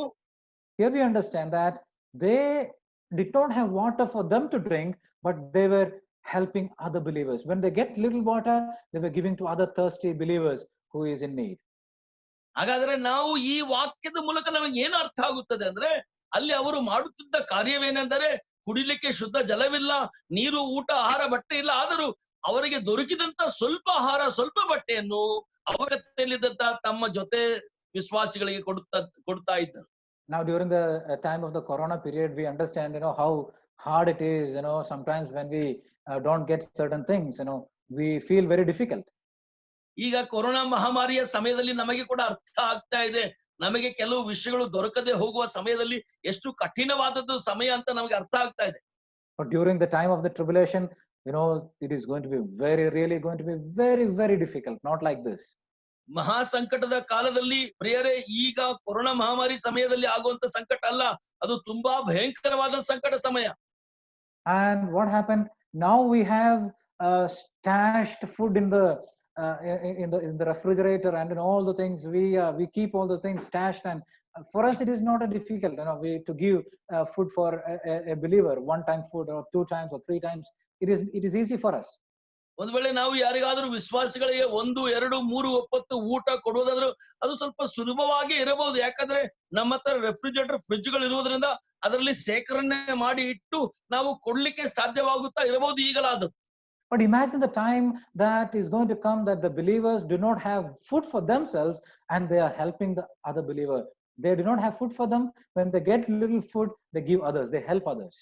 ಹಾಗಾದ್ರೆ ಆ ದಿನಗಳ ಬಗ್ಗೆ ವಿಚಾರ ಮಾಡಿ, ಆ ವಿಶ್ವಾಸಿಗಳು ತಮ್ಮ ಸ್ವಂತ ಆಹಾರಕ್ಕಾಗಿ, ತಮ್ಮ ಸ್ವಂತ ಊಟಕ್ಕಾಗಿ ಆಹಾರವಿಲ್ಲದಾಗ ಸಿಕ್ಕಿದಂತ ಸ್ವಲ್ಪವನ್ನೇ ಜೊತೆ ವಿಶ್ವಾಸಿಗಳೊಂದಿಗೆ ಹಂಚಿಕೊಳ್ಳುವಂತ ಸಮಯ ಆಗಿರುತ್ತದೆ. Most of the time what happens is that when I give somebody, I count and keep it. Okay, I have given this much, I have given this much. But during the time of the tribulation, these believers, they don't count all those things. They have never counted all those things as something that they have done for the Lord. ಈಗಿನ ಕಾಲದಲ್ಲಿ ನಾವು ಯಾರಿಗಾದ್ರೂ ಏನಾದ್ರೂ ಕೊಡುವುದಾಗಿದ್ದರೆ ಖಂಡಿತವಾಗಿ ಅದನ್ನು ಬರೆದಿಡುತ್ತೇವೆ. ನಾನು ಅವರಿಗೆ ಇಷ್ಟು ಕೊಟ್ಟಿದ್ದೇನೆ ಅಂತ ಹೇಳಿ ನಮಗೆ ನೆನಪಿರುತ್ತದೆ, ಬರೆದಿಟ್ಟುತ್ತೇವೆ. ಆದ್ರೆ ಆಗಿನ ಕಾಲದಲ್ಲಿ ಅವರಿಗೆ ಸಿಗುವುದೇ ಬಹಳ ಕಷ್ಟ. ಸಿಕ್ಕಿದ್ದ ಅಲ್ಪ ಸ್ವಲ್ಪದರಲ್ಲಿ ಅವರು ಇನ್ನೊಬ್ಬರಿಗೆ ತನ್ನ ಜೊತೆ ವಿಶ್ವಾಸಗಳು ಹಂಚಿ ಅದನ್ನು ಎಂದೆಂದಿಗೂ ಲೆಕ್ಕ ಮರೆತು ಹೋದಂತವರಾಗಿರುತ್ತಾರೆ. When Jesus asks us what is the thing that you have done greatly for the Lord, we may say, okay, I have given 25,000 rupees for the church and this much things. But imagine that Jesus says, I don't count all those things, but the simple activities that you have done for the believers, that is what I count. How ashamed we will be, isn't it, when we stand before God? ಕರ್ತನಾದ ಯೇಸು ಕ್ರಿಸ್ತನ ಮುಂದೆ ನಿಂತುಕೊಂಡು ಕರ್ತನ ನಮಗೆ ಹೀಗೆ ಒಂದು ಪ್ರಶ್ನೆ ಕೇಳಿದರೆ, ಕೊನೆಯದಾಗಿ ನೀನು ದೇವರ ರಾಜ್ಯಕ್ಕಾಗಿ ಏನು ಮಾಡಿದ್ದೆ ಅಂತ ಹೇಳಿದ್ರೆ ನಾನು ಬಹಳ ಹೆಮ್ಮೆಯಿಂದ ಹೇಳಬಹುದು, 25,000 ರೂಪಾಯಿಗಳು ಸಭೆ ಕೆಲಸಕ್ಕೆ ಹಾಕಿದ್ದೇನೆ. ಅದು ನಮಗೆ ನಾಚಿಕೆ ಆಗುವಂತ ಸಮಯವಾಗಿರ್ಬೋದು. ಅದು ಲೆಕ್ಕದಲ್ಲಿ ಬಂದಿಲ್ಲ.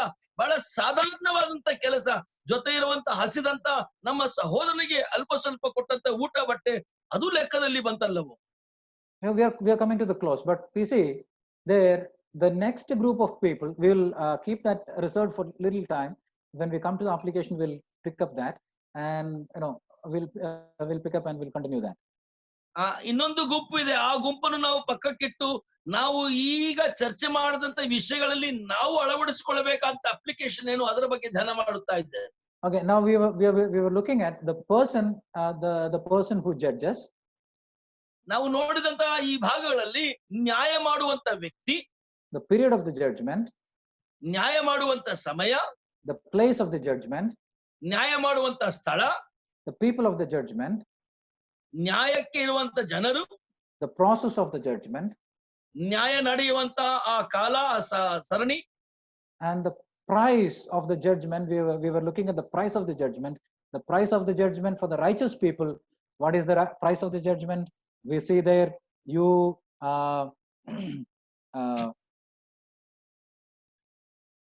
you ಹೆರಿಟೇಜ್, end ನಾವು ಅಲ್ಲಿ ನೋಡುತ್ತೇವೆ ಮುಂದೆ in ನೀತಿವಂತರಿಗೆ ಸಿಗುವಂತ ಪ್ರತಿಫಲ. Okay, the price we see into verse 34, the king will say to those on the right, come, you who are blessed of my father, inherit the kingdom prepared for you from the foundation of the world. The price that 4ನೇ is, ವಚನದಲ್ಲಿ ಅವರಿಗೆ ಸಿಗುವಂತ ಬಹುಮಾನ ಇರ್ತೇವೆ. ಆಗ ಅರಸನು ಬಲಗಡೆ ಇದ್ದವರನ್ನು ಕಂಡು ಹೀಗೆ ಎನ್ನುತ್ತಾನೆ, ನನ್ನ ತಂದೆಯನಿಂದ ಆಶೀರ್ವಾದಿಸಲ್ಪಟ್ಟಂತವರೇ, ಬನ್ನಿರಿ, ನಿಮಗೆ ಕೊಟ್ಟಂತ ಸ್ವಾಸ್ಥ್ಯವನ್ನು ಸೇರಿಸಿ. the price of the judgment for the righteous people, they're going to inherit the kingdom. ಅವರಿಗೆ ಸಿಗುವಂತ ಬಹುಮಾನ, ತಂದೆಯಾದ ದೇವರು ಕೊಟ್ಟಂತಹ ಸ್ವಾಸ್ಥ್ಯವನ್ನು ಆತನ ರಾಜ್ಯದಲ್ಲಿ ಅವರು ಸ್ವತಂತ್ರಿಸಿಕೊಳ್ಳುತ್ತಾರೆ. Now finally, when we come to the next aspect of the judgment, the pain of the judgment, what is the pain? The pain is for the wicked people. ಇಲ್ಲಿ ಈ ನ್ಯಾಯದಲ್ಲಿರುವಂತದ್ದು ನೋವು. ಆ ನ್ಯಾಯದಲ್ಲಿರುವಂತ ನೋವು ಏನು? ದುಷ್ಟರಿಗೆ ಇರುವಂತ ನೋವು. What is that? They are going to be cursed and they are going to be put into the eternal fire. ಅವರು ಶಪಿಸಲ್ಪಟ್ಟು ನಿತ್ಯ ಕಾಲದ ಬೆಂಕಿಯಲ್ಲಿ ಹಾಕಲ್ಪಡುತ್ತಾರೆ. And these people also have something to say to Jesus Christ. ಇವರು ಕೂಡ ಕರ್ತನಿಗೆ ಉತ್ತರ ಕೊಡ್ಲಿಕ್ಕೆ ಅವರ ಹತ್ರ ಕೂಡ ಏನೋ ಇದೆ ಮಾತಾಡ್ಲಿಕ್ಕೆ.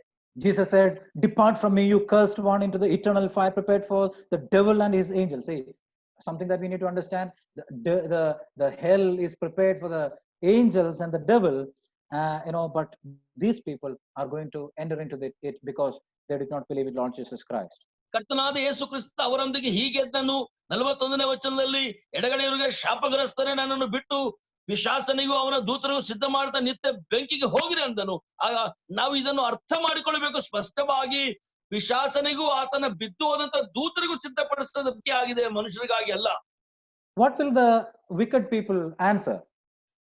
ಹಾಗಾದ್ರೆ ಈ ದುಷ್ಟ ಜನರು ಕೊಟ್ಟಂತ ಉತ್ತರವೇನು? They say that, Lord, when did we see you hungry and thirsty, or stranger, or naked, or sick, and did not minister to you? ಅವರು ಕೊಟ್ಟಂತ ಉತ್ತರ, ನಾವು ಹಸಿದಿದ್ದೇನು, ನೀವು ನನಗೆ ಊಟ ಕೊಡಲಿಲ್ಲ. ನಾನು ಬಾಯಾರಿದ್ದೇನು, ನೀನು ನನಗೆ ಕುಡಿಯೋದಕ್ಕೆ ಕೊಡಲಿಲ್ಲ. ಪರದೇಶ ಆಗಿದ್ದು ನೀನು ನನಗೆ ಸೇರಿಸಿಕೊಳ್ಳಲಿಲ್ಲ. ಬಟ್ಟೆ ಇಲ್ಲದಾಗ ನೀನು ನನಗೆ ಉಡುವುದಕ್ಕೆ ಕೊಡಲಿಲ್ಲ. ಅವರು ಕೊಡುವಂತ ಉತ್ತರ What is that? ಅದೇನು? They were thinking that all what they have done, that would just please the Lord. They were trying to please the Lord, with all what they have done. ಇವು ಮಾಡದಿದ್ದರೂ ಅವರು ಮಾತ್ರ ಏನೇನೋ ದೊಡ್ಡ ಸರಣಿಗಳು ಅವರ ಹತ್ರ ಇದೆ, ಅದರಿಂದ ಕರ್ತನನ್ನು ಅವರು ಸಂತೋಷ ಪಡಿಸಬಹುದೇನೋ ಅನ್ನುವಂತ ಮಾತು ನಾವು ಕಾಣ್ತೇವೆ. God said, those things are not counted. Those things are not counted. Depart from me. ಕರ್ತನ್ ಹೀಗೆ ಎನ್ನುತ್ತಾನೆ, ಅವುಗಳು ಲೆಕ್ಕಕ್ಕೆ ಬರುವುದಿಲ್ಲ. Now we are at the close. ನಾವು ಈಗ ಮುಕ್ತಾಯಕ್ಕೆ ಬಂದಿದ್ದೇವೆ. We have seen several things here. ನಾವು ಅನೇಕ ವಿಷಯಗಳನ್ನು ಇವತ್ತಿನ ಧ್ಯಾನದಲ್ಲಿ ಕಂಡೆವು. The person who judges, the period of the judgment, the place of the judgment, the people of the judgment, the process of the judgment, the price of the judgment, and even the pain of the judgment.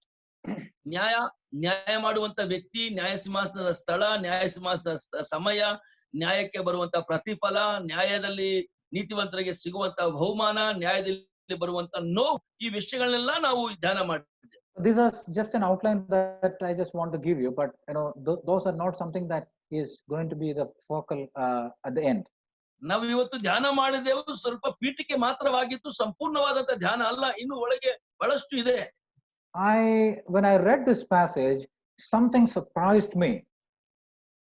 ನಾನು ಈ ವಾಕ್ಯ ಭಾಗವನ್ನು ಓದಿದಾಗ ನನಗೆ ಒಂದು ದೊಡ್ಡ ಆಶ್ಚರ್ಯ ಉಂಟಾಗಿದ್ದೇನೆಂದರೆ, the simple words speak louder than the words that are written, other words.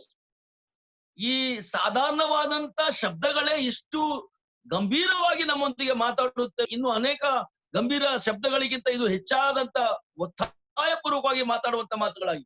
He comes, Jesus comes, ಯೇಸು ಕ್ರಿಸ್ತನು ಬರುವನು, he sits, ಕೂತುಕೊಳ್ಳುವನು, he gathers people, nation, ಜನರನ್ನು ಕೂಡಿಸುವನು, he separates, ಆತನು ಬೇರ್ಪಡಿಸುವನು. he says, yeah he says, ಆತನು ನುಡಿಯುವನು. and then finally the very important word is that, the word that we read, see, S-E-E, see. ಆತನು ನೋಡುವನು.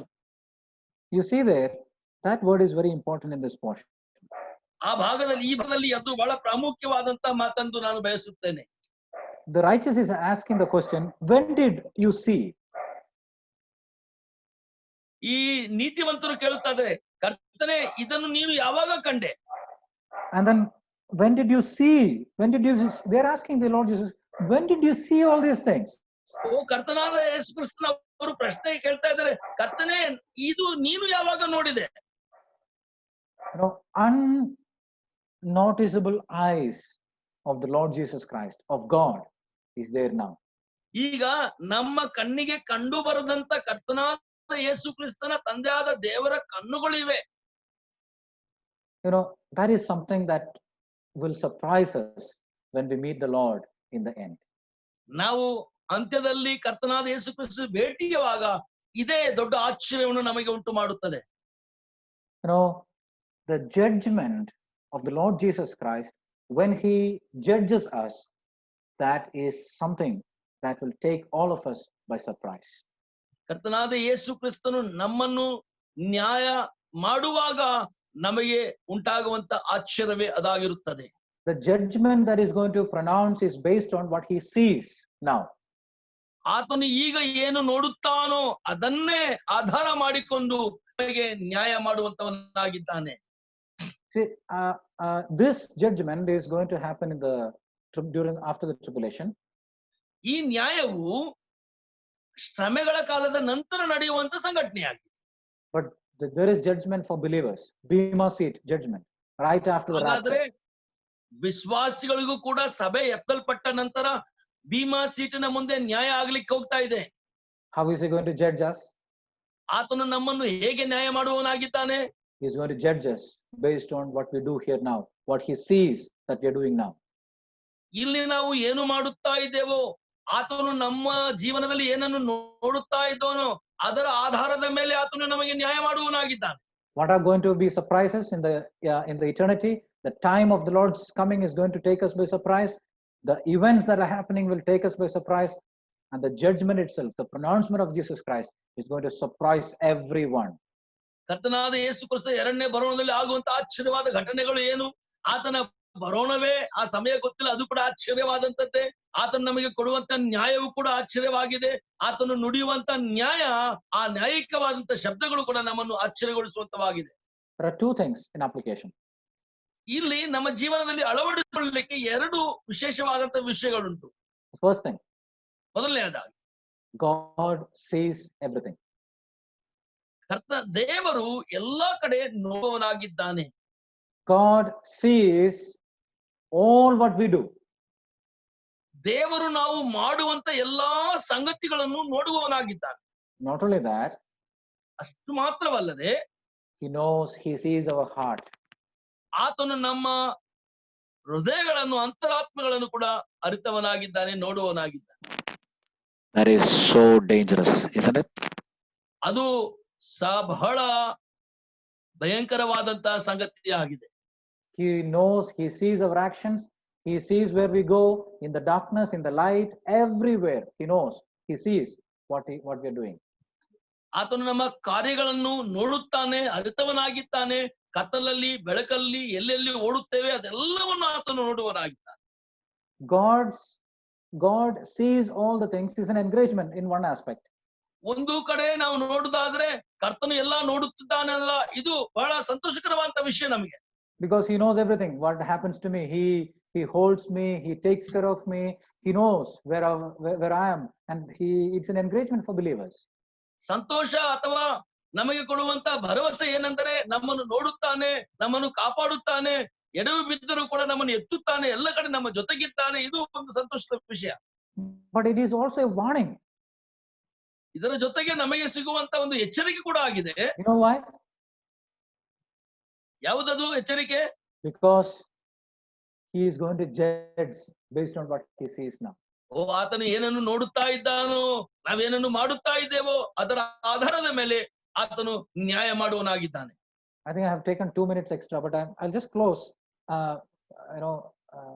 In 1 or 2 minutes. I beg your pardon. ನಾನು 2 ನಿಮಿಷ ಹೆಚ್ಚಿಗೆ ತಗೊಂಡಿದ್ದೀನಿ. ಇನ್ನೊಂದು 2-3 ನಿಮಿಷದಲ್ಲಿ ನಾನು ಮುಗಿಸ್ತೇನೆ. No issue, brother. Please continue. Okay. Now we live in a very difficult situation. Pandemic. Pandemic. ಈಗಿರುವಂತ ನಾವು ಮಹಾಮಾರಿಯ ಸಮಯದಲ್ಲಿ ಬಹಳ ಭಯಂಕರವಾದ ಸ್ಥಿತಿಯಲ್ಲಿದ್ದೇವೆ. It is not the first time in the history the pandemics and epidemics that has happened. ಈ ರೀತಿಯ ಮಹಾಮಾರಿಗಳು ಆಗುವಂತದ್ದು ನಮ್ಮ ಜೀವನದಲ್ಲಿ ಮೊಟ್ಟ ಮೊದಲನೇ ಸಾರಿ ಏನು ಅಲ್ಲ. We understand in the history how people responded during this time, Christians especially.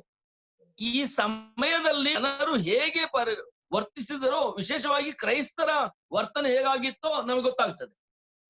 They cared for the sick. ಅವರು ಈ ಸಮಯದಲ್ಲಿ ಬಹಳ ಜಾಗರೂಕರಾಗಿದ್ದರು. We read here that during the time of tribulation, how the believers responded. How the believers, the simple activities, what we can do. Now they gave, food, water, and all these things, little stuffs. These are some encouragement for us during the time of pandemic. We are not shaken by all these things, but what we can do is care for the people who are in need. ನಾವು ಮಹಾಶ್ರಮೆಗಳ ಕಾಲದಲ್ಲಿ ನೋಡುತ್ತೇವೆ, ಅವರು ಕಳವಳಗೊಳ್ಳಲಿಲ್ಲ, ಅದರಿಂದ ಭಯಪಡಲಿಲ್ಲ. ತಮಗೆ ಇದ್ದಂತ ಅಲ್ಪ ಸ್ವಲ್ಪ ತಮ್ಮ ಜೊತೆಗಿದ್ದಂತ ವಿಶ್ವಾಸಿಗಳೊಂದಿಗೆ ಹಂಚಿಕೊಂಡರು, ಸಂತೃಪ್ತಿಗೊಂಡರು. ಈ ಮಹಾಮಾರಿ ಕೊರೋನಾದ ಸಮಯದಲ್ಲಿ ಭಾರತ ದೇಶ, ಪ್ರಪಂಚದ ಮೂಲೆ ಮೂಲೆ ಇರುವಂತಹ ವಿಶ್ವಾಸಗಳು ಕೂಡ ಇದು ಧೈರ್ಯವನ್ನುಂಟು ಮಾಡುತ್ತದೆ. ನಾವು ಭಯಪಡಬೇಕಾಗಿಲ್ಲ, ನಾವು ಹೆದರಬೇಕಾಗಿಲ್ಲ, ನಾವು ಗಾಬರಿ ಆಗಬೇಕಲ್ಲ. ಇದ್ದ ಅಲ್ಪ ಸ್ವಲ್ಪದರಲ್ಲಿ ಹಂಚಿಕೊಂಡು ಮುಖ್ಯವಾಗಿರಬಹುದು. Now we do not want to curse all these things. Why did corona has happened and all this, rather than just praise God, because of all the situations. God, every creation is also longing for the Lord Jesus Christ. We read in Romans, all the creation is longing, every one of us, we are also longing for the coming of Lord Jesus Christ. Let us live that by caring, not just looking at all these things and worrying about all these things. Let us care each other, not only believers, but we can extend our hand to others, even the unbelievers, within the limitation that we can. We can care for the people. ನಾವು ಈ corona ಮಹಾಮಾರಿ ಶಾಪವಾಯಿಲ್ಲವೋ ಈ ರೀತಿಯಾಗಿ ಶಪಿಸುವುದಕ್ಕಿಂತ ಇರುವ ಸಂದರ್ಭಗಳಲ್ಲಿ ನಾವು ಕರ್ತನನ್ನು ಸ್ತುತಿಸುತ್ತಾ ಈ ಜೀವಂತ ಘಟನೆಗಳು ಕೂಡ ಆತನ 2ನೇ ಬರೋಣದ ಸೂಚನೆಯಾಗಿದೆ. ರೋಮನ ಬರೆದ ಪತ್ರಿಕೆ 8ನೇ ಅಧ್ಯಾಯದಲ್ಲಿ ನಾವು ಈ ರೀತಿಯಾಗಿ ನೋಡುತ್ತೇವೆ, ಸೃಷ್ಟಾದಿ ಸೃಷ್ಟಿಗಳೆಲ್ಲವೂ ಆತನ ಬರೋಣಕ್ಕಾಗಿ ಎದುರು ನೋಡುವಂತದ್ದಾಗಿದೆ. ಹಾಗಾದ್ರೆ ಬಂದಂತ ಈ ಕೊರೋನಾ ಮಹಾಮಾರಿಯನ್ನು ನಾವು ಆಶೀರ್ವಾದ ಅಂತ ತಿಳಿದುಕೊಂಡು ಆತನ ಬರೋಣಕ್ಕಾಗಿ ಎದುರು ನೋಡುವಂತವರಾಗಿದ್ದು, ಇದ್ದ ಅಲ್ಪ ಸ್ವಲ್ಪದರಲ್ಲಿ ನಮ್ಮ ಜೊತೆಗಾರರಿಗೆ, ವಿಶ್ವಾಸಗಳಿಗೆ ಹಂಚಿ, ಅಷ್ಟೇ ಅಲ್ಲ ನಮ್ಮ ಸಮೀಪದವರಿಗೆ ವಿಶ್ವಾಸ ಅಲ್ಲದಿದ್ದರೂ ನಮ್ಮ ಸೀಮಿತದಲ್ಲಿರುವಂತವರಿಗೆ ನಾವು ಸಹಾಯ ಮಾಡುವರಾಗಿ ಮುಂದೆ ನಡೆಯೋಣ. 2 things in application. One is God sees, and second is shall we care for the people during this time. 2 ವಿಷಯಗಳು ನಾವು ನಮ್ಮ ಜೀವನದಲ್ಲಿ ಅಳವಡಿಸಿಕೊಳ್ಳಬೇಕಾಗಿದೆ ಇವತ್ತು. ಒಂದು, ದೇವರು ನೋಡುವವನಾಗಿದ್ದಾನೆ. 2ನೇದು, ನಮಗಿದ್ದಂತದ್ರಲ್ಲಿ ನಾವು ಇತರರು ಕೂಡ ಹಂಚಿ ಮುಂದೆ ನಡೆಯೋಣವೇ. May God help us. Thank you for your patience. I've taken 6 minutes exactly extra. Please, I just ask pardon for that. ನೀವು ಬಹಳ ತಾಳ್ಮೆಯಿಂದ ಕೇಳಿದಕ್ಕೆ ನಿಮಗೆ ನಾನು ವಂದನೆ ಸಲ್ಲಿಸುತ್ತೇನೆ. ಅವರು ನಿಮ್ಗೆ ಹೆಚ್ಚಾದರೂ ಕೂಡ ನೀವು ಕೇಳಿದ್ರ, ಅದಕ್ಕಾಗಿ ನಾನು ಕರ್ತನನ್ನು ಸ್ತುತಿಸುತ್ತೇನೆ. Thank you so much, Brother Shaiju, for sharing a wonderful eternal surprise with us. ನಮಗೆ ಸಿಗುವಂತ ನಿತ್ಯತ್ವದಲ್ಲಿ ಆ ವಿಶೇಷವಾದಂತ ಆಶ್ಚರ್ಯವನ್ನು ಬಹಳ ಸ್ಪಷ್ಟವಾಗಿ ವಿವರಿಸಿದರು. ಅದಕ್ಕಾಗಿ ನಾನು ಕರ್ತನಿಗೆ ಸ್ತೋತ್ರ ಸಲ್ಲಿಸುವನಾಗಿದ್ದೇನೆ. ಇವತ್ತು ಪ್ರತ್ಯೇಕವಾಗಿ 2ನೇ ಬರೋಣದ ವಿಷಯದಲ್ಲಿರುವಂತ ಈ ವಿಷಯ ನಾವು ಬಹಳ ಗಂಭೀರವಾಗಿ ಅರ್ಥ ಮಾಡಿಕೊಂಡಿದ್ದೇವೆ. ನಾವು ಅದಕ್ಕಾಗಿ ಕರ್ತನಿಗೆ ಸ್ತೋತ್ರ ಸಲ್ಲಿಸುತ್ತೇನೆ. ಇನ್ನೊಂದು ಆವೃತ್ತಿ ನಾನು ಹೇಳಲಿಕ್ಕೆ ಬಯಸ್ತಾ ಇದ್ದೇನೆ. ಆಗಸ್ಟ್ 3ರ ನಂತರ ಪ್ರಾಪರ್ ಕ್ಲಾಸ್ ನಡೀತದೆ. I would like to once again announce from August 3rd that will be a proper class. Until today there are plenty of other peoples are also joining. From 3rd August, this will be a proper class for only students enrolled. I thank you all the 16 students who enrolled from past 6 days. Till time is there up to 3rd August you can enroll. After that also if you want to enroll you can connect us. After 3rd, this will be a proper class from Monday to Friday. Somanda Shukrara 2 hours class. And apart from class, we will have a special meetings also on Saturdays. Pray for that. Thank you each and everyone, those who are joined here to hear the word of God. There are many people from Maharashtra, Gadanglis, Mumbai, Mysore, Bangalore, Kollegal, different places of Belgaum and North Karnataka. Thank you so much. Kuwait and Dubai assemblies also are joined with us. May I request Brother Sandeep Waman to close the session in prayer. Then you can talk to one another and you can greet. Brother Shaiju John is with us, and also Brother Sam Matthew from Savantwadi. Both are here, Savantwadi evangelist. Thank you, Brother Shaiju John. Brother Sandeep to lead us in prayer.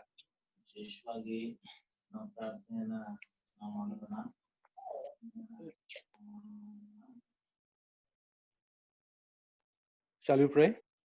Yes. Heavenly Father, we thank you for this time. Thank you for your love, your good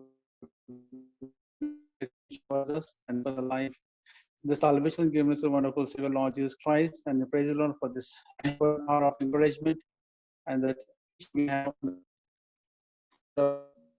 Thank you, praise the Lord, and will to us, Lord, and help us to care for one another, Lord, and help us to be aware that thou art seeing everything, Lord. And what we think, menial things that we do, Lord, that will be rewarded in the days to come. And we praise the Lord for that. Help us to be an encouragement to others. Help us to be a blessing to others, Lord, in the days to come. And we praise the Lord for using such a brother, Lord, and continue to use him for thy glory in the days to come. Become each one of us into thy hands. Help us to be used for thee, Lord, each one of us to be used for thee in the days to come. In Jesus' precious name, we are this prayer. Amen. Amen. Thank you, brother. Thank you, Sandeep. Thank you, brother. ಒಬ್ಬರ ಜೊತೆಗೆ ಒಬ್ಬರು ಮಾತಾಡಬಹುದು. All mics can be unmuted. I have just unmuted all. You can greet brother Shaiju. Shaiju ಅವರಿಗೆ ಒಂದನ್ನು ಹೇಳಬಹುದು ನೀವು.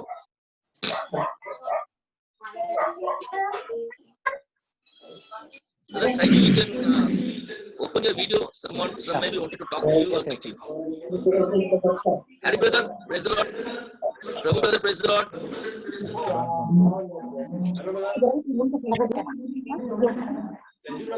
Hello. Yeah, Shaiju brother is available. Shaiju ಇದ್ದಾರೆ. Praise the Lord, praise the Lord. Praise the Lord. Praise the Lord. Yeah, praise the Lord, praise the Lord. Sivan, praise the Lord. Praise the Lord, brother. Namaste, brother. Namaste.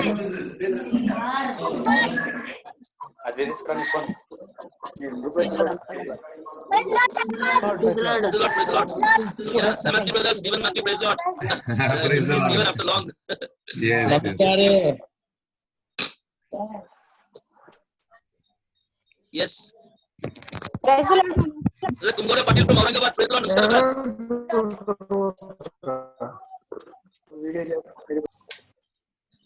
Praise the Lord. Brother uncle. Praise the Lord, praise the Lord. Clement D'Souza brother, praise the Lord. Praise the Lord, brother. Praise the Lord. ಚೆನ್ನಾಗಿದ್ರಲ್ಲ? ಚೆನ್ನಾಗಿದೆ ದೇವರೇ. ದೇವರಿಗೆ ಸ್ತೋತ್ರ. Praise the Lord, uncle. Praise the Lord, praise the Lord. Praise the Lord, uncle. Thank you for the good song. ತುಂಬಾ ಚೆನ್ನಾಗಿತ್ತು. Praise the Lord, uncle. Thank you, uncle. ನಾಳೆ song ಬಗ್ಗೆ ಏನಾದ್ರು ಮಾತಾಡಿ. Tomorrow we will have a session with brother Nitin Sakari. It continues.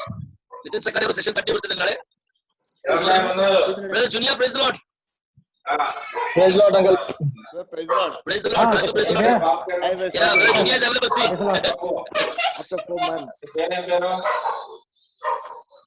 ಅವರಿಗೆ rest Junior brother, ಅವರಿಗೆ rest ಕೊಟ್ಟಿದ್ದ ಇವತ್ತು. Yeah. praise the Lord. Praise the Junior Lord. brother, How are you? very much fine. Hey, How are you? सजू भाई Hi. क्वेट आया था क्वेट क्या हो गया? आप क्वेट आए थे क्या? नहीं है ना? नहीं नहीं नहीं नहीं है. किधर भी देखा ऐसा लगा. Praise the Lord. Praise the Lord, Junior uncle. Praise the Lord, Chandrika. How are you? Yeah, fine, uncle. How are you? Yeah, good, good. Thank you. Raju, praise the Lord. Stanley, praise the Lord. There is a surprise. I lost 10 kg. Yeshwardhan, praise the Lord. हाँ, S Mahadev Khanapur ಅವರೇ praise lord ಎಲ್ಲರಿಗೂ ನಮಸ್ಕಾರ ನಿಮ್ಮ ಕುಟುಂಬದಲ್ಲಿ ಮಹಾದೇವ್ ಕುಟುಂಬ ಎಲ್ಲರಿಗೂ ಮಕ್ಕಳು ಕೂಡ ಓಕೆ ತುಂಬಾ ಸಂತೋಷ ರಾಜು ಅವರೇ praise lord uncle praise lord praise lord okay ತುಂಬಾ ಸಂತೋಷ Ezekiel brother, bye. Okay right brother Hari brother good night everyone ನಾಳೆ ಭೇಟಿ ಆಗೋಣ ಆಯ್ತು 7:30 ಮತ್ತೆ ನಿತಿನ್ ಅವರು ಮತ್ತೆ ಸೈಜ್ ಅವರು ಇರ್ತಾರೆ ಆಯ್ತು ಎಲ್ಲರಿಗೂ ವಂದನೆ Okay, brother. Good night. Okay, Thank you. brother. Thank you. Good night, everybody. Praise the Lord. Praise the Lord. Many have said praise the Lord on the chat. Okay. Right, brother. Thank you so much, then. Okay. Good night. Say greetings to Karo. Karo is not seen. Karo has gone down somewhere. Okay, he has gone down. Just now. Yeah. Mercy sister है क्या? Mercy sister है ना, उनका भी login है ना, Mercy sister. सैजू brother बुला रहा है. मर्सी सिस्टर कहाँ है देखो, मर्सी सिस्टर दिखाई देगा आपको, देखो